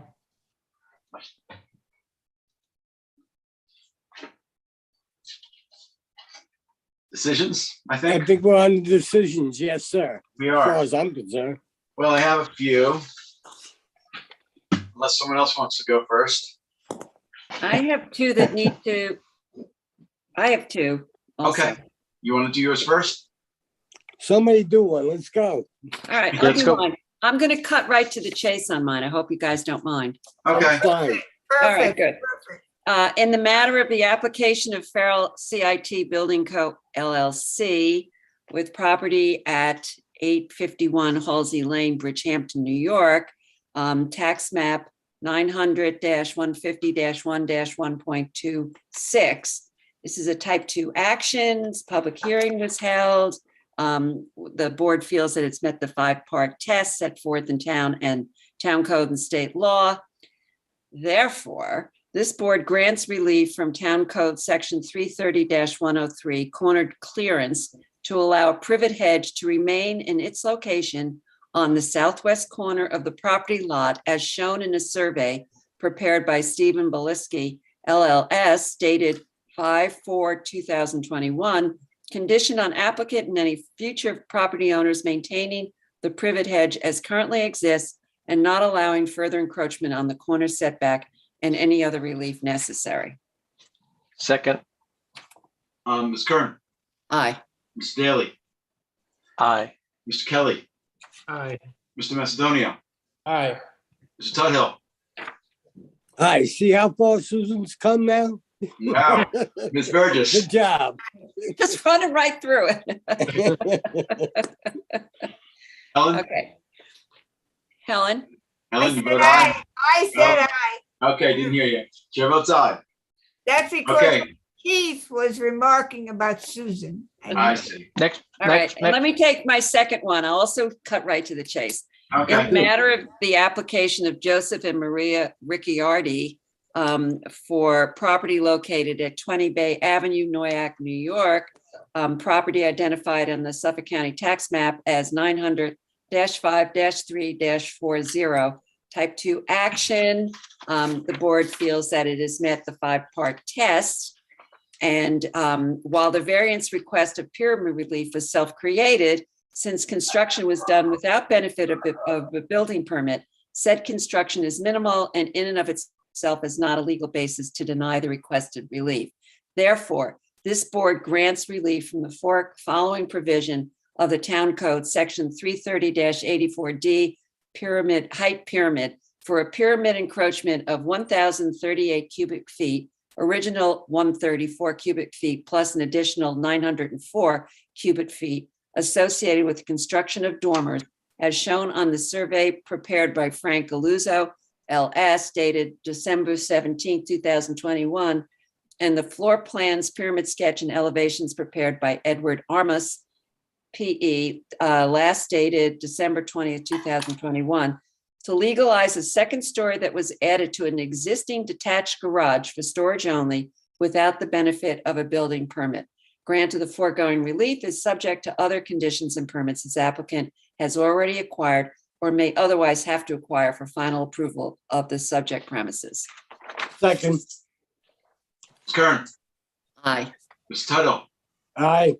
Ms. Burgess, Aye. Mr. Kelly, Aye. Mr. Daly, Aye. Mr. Macedonia. Aye. Chair votes aye. Anybody else have any, or you want me to start? You should Go. start. Okay, I have a decision in the matter of the application of Sarah Burr. This is for property located at Suffolk County Tax Map number 916-146. This application is for property located at 59 Hillover Lane, Noyak. Applicant requested variance in connection with a proposed deck that serves as an extension to an existing porch on a corner lot. This application passes the standards set forth in New York State Town Law and the Town Code. Therefore, this board grants relief to the applicant from Town Code 330-83A4 yards to allow a proposed deck higher than 1 foot above ground level to be located in the required front yard, as shown on the survey prepared by F. Michael Hemmer, surveyor, last revised September 21st, 2021, and the plans prepared by Maxine Nakchak, I can't pronounce her middle name, Lau, R.A., last revised September 24th, 2021. Granted, the foregoing relief is subject to such other conditions and permits as applicant has already acquired or may otherwise have to acquire for final approval of the subject premises from all departments and including the removal/relocation of all fences to conforming locations prior to the issuance of any certificate of occupancy or certificate of compliance. Second. Mr. Daly, Aye. Mr. Tudhill, Aye. Mr. Macedonia, Aye. Mr. Kelly, Aye. Ms. Byrne, I'm sorry, Ms. Kern. Aye. I was mixing up By any Ms. name. Burgess and Ms. Kern. Ms. Burgess. Aye. Okay, next, I have a decision in the matter of the application of 201 SR LLC for property located at Suffolk County Tax Map number 987-3-5.3. This application is for property located at 201 Sagaponack Road, Bridgehampton. Applicant requests a principal total side yard variance for foundation poured for a proposed dwelling. Applicant explained that the foundation was poured pursuant to a building permit that was issued in error. allowing for R60 setbacks or R80 setbacks are required. This application passes the standards set forth in New York State Town Law and the Town Code. Therefore, this board grants applicant relief from Town Code 33011, Residence District's Table of Dimensional Regulations for a principal total side yard setback of 68.1 feet or 75 feet is required for a proposed dwelling under construction, as shown on the survey prepared by Stephen Borilski, last revised December 30th, 2021, and the floor plans and elevations prepared by architect Brian Glasser, dated November 30th, 2021. Granted, the foregoing relief is subject to such other conditions and permits as the applicant has already acquired and may otherwise have to acquire for final approval of the subject premises. Second. Mr. Tudhill. Aye. Mr. Daly. Aye. Ms. Kern. Aye. Ms. Burgess. Aye. Mr. Kelly. Aye. Mr. Macedonio. Aye. Chair votes aye. Next, I have a determination in the matter of the application of Donald Noble, which is for property located at Suffolk County Tax Map Number 900-368-238.21. This application is for property located at 14 Sandy's Lane, Rensenburg / Spion. Applicant requests a front yard setback from a dedicated town future road in connection with a proposed attached one-story garage of a building permit. Proposed attached one-story garage must be pursuant to a building permit. This application passes the standards set forth in New York State Town Law and the Town Code. Therefore, this board grants relief to the applicant from Town Code 33011, Residence District Table of Dimensional Regulations, for a front yard setback of 49.7 feet, where 60 feet is required, to the dedicated Town of Southampton future road for a proposed attached garage, as shown on the survey prepared by Howard W. Young, last revised January 21st, 2022, and the floor plans and elevations prepared by architect William Hine, last dated August 11th, 2021. Granted, the foregoing relief is subject to such other conditions and permits as the applicant has already acquired or may otherwise have to acquire for final approval of the subject premises. Second. Mr. Daly. Aye. Mr. Macedonio. Aye. Ms. Kern. Aye. Ms. Burgess. Aye. Mr. Kelly. I'm recused on that matter. Okay, chair votes aye. Next, I have a determination in the matter of the Adam. application of Robert. Adam, I Yes. vote aye too, all right? You have one? No, Oh, you vote, Mr. Tuttle votes aye as well. Aye on the last application, all right? I'm trying to get us out of here, Keith, sorry. I know you Okay. are. Yeah. Next, a determination of the matter of Robert Fuhrer and Judith Flang for property located in Suffolk County Tax Map Number 900-323-231. This application is for property located at 32A Penny Lane, Hampton Bays. Applicants request variances in connection with a proposed two-story dwelling, elevated deck, outdoor shower, portico, and accessory building. This property is non-conforming, burdened by wetlands, and is located in a flood zone. In response to concerns from both the board and neighbors, applicants modified the plans in order to reduce all variances and decrease the pyramid encroachment on the dwelling from 3,902 cubic feet to 420 cubic feet. As modified, this application passes the standards set forth in New York State Town Law and the Town Code. Therefore, this board grants relief to the applicant from the following provisions of the Town Code. 1, for a proposed two-story dwelling. 1, 330-84D pyramid height for a pyramid encroachment in the amount of 420 cubic feet. And 2, 330-115C continuance for a rear yard setback of 25.1 feet where 39.3 feet is pre-existing. 2, for a proposed elevated deck on the south side of the dwelling. 330-83C yards and 330-76D placement of accessory buildings and structures to allow the elevated deck to be located within the minimum and total side yard of the principal building. 3, for a proposed accessory building. 1, 330-34 business districts table of dimensional regulations for an accessory rear yard setback of 30 feet where 50 feet is required. And 2, 330-83A4 yards to allow the elevated patio to be located within the required rear yard. 4, for a proposed outdoor shower. 330-83C yards and 330-76D placement of accessory buildings and structures to allow the outdoor shower to be located within the minimum and total side yard of the principal building. And 5, for the proposed portico located on the south side of the proposed dwelling, relief from 330-115C continuance for a principal total side yard setback of 52.7 feet or 65.3 feet is existing. These variances are granted for structures as shown on the survey prepared by Jeffrey Hatterer, surveyor of Twin Forks Land Surveying, last revised February 23rd, 2022, and the floor plans, elevations, and pyramid sketch prepared by Paul John Clinton, last revised February 11th, 2022. The grant of the foregoing relief is subject to such other conditions and permits as applicant has already acquired or may otherwise have to acquire for final approval of the subject premises. Ooh. Wow. Wow. Second. Mr. Daly. That sounds like one of those medication commercials. Yep. Okay, Ms. Kern, Aye. Mr. Kelly, Aye. Ms. Burgess, Aye. Mr. Macedonia, Aye. Mr. Tuttle. Aye. Chair votes aye. Next, I have, and this is my last one, decision on the application of Thomas and Julie Crowley. This is a property located at Suffolk County Tax Map Number 900-271-144. This application is for property located at 7 Canal Street, Hampton Bays. Applicants request variances in connection with a proposed 2-lot subdivision, thereby restoring the lots to their original formulation. This application passes the standards set forth in New York State Town Law and the Town Code. Therefore, this board grants applicant relief from the following provisions of the Town Code for a proposed 2-lot subdivision. For proposed Lot 1, Town Code 33011, Residential Districts Table of Dimensional Regulations for a lot area of 11,101 square feet where 15,000 square feet is required. A lot width of 75 feet where 100 feet is required.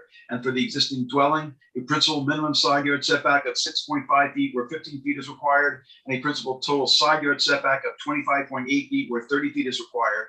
And Town Code 33084D, pyramid height for an encroachment to the amount of 610 cubic feet on the north side of the property.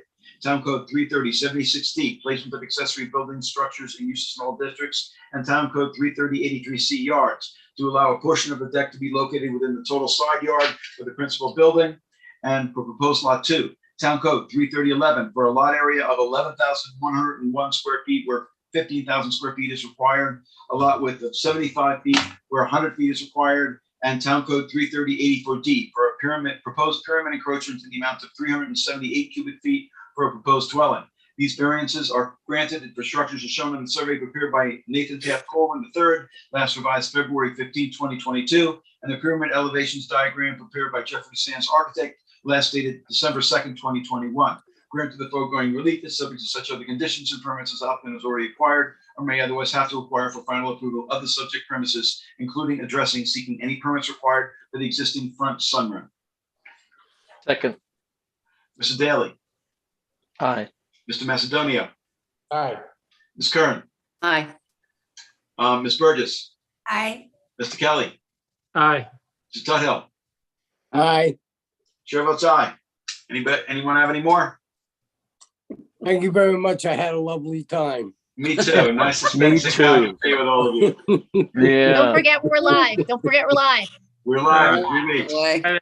Oh, Motion and to April. close. Green beer. Motion to close. My green beer is flat. Do we have a now. second? All in favor? Aye. Aye. Aye. Aye. Aye. Everybody. Katie, Candace, thank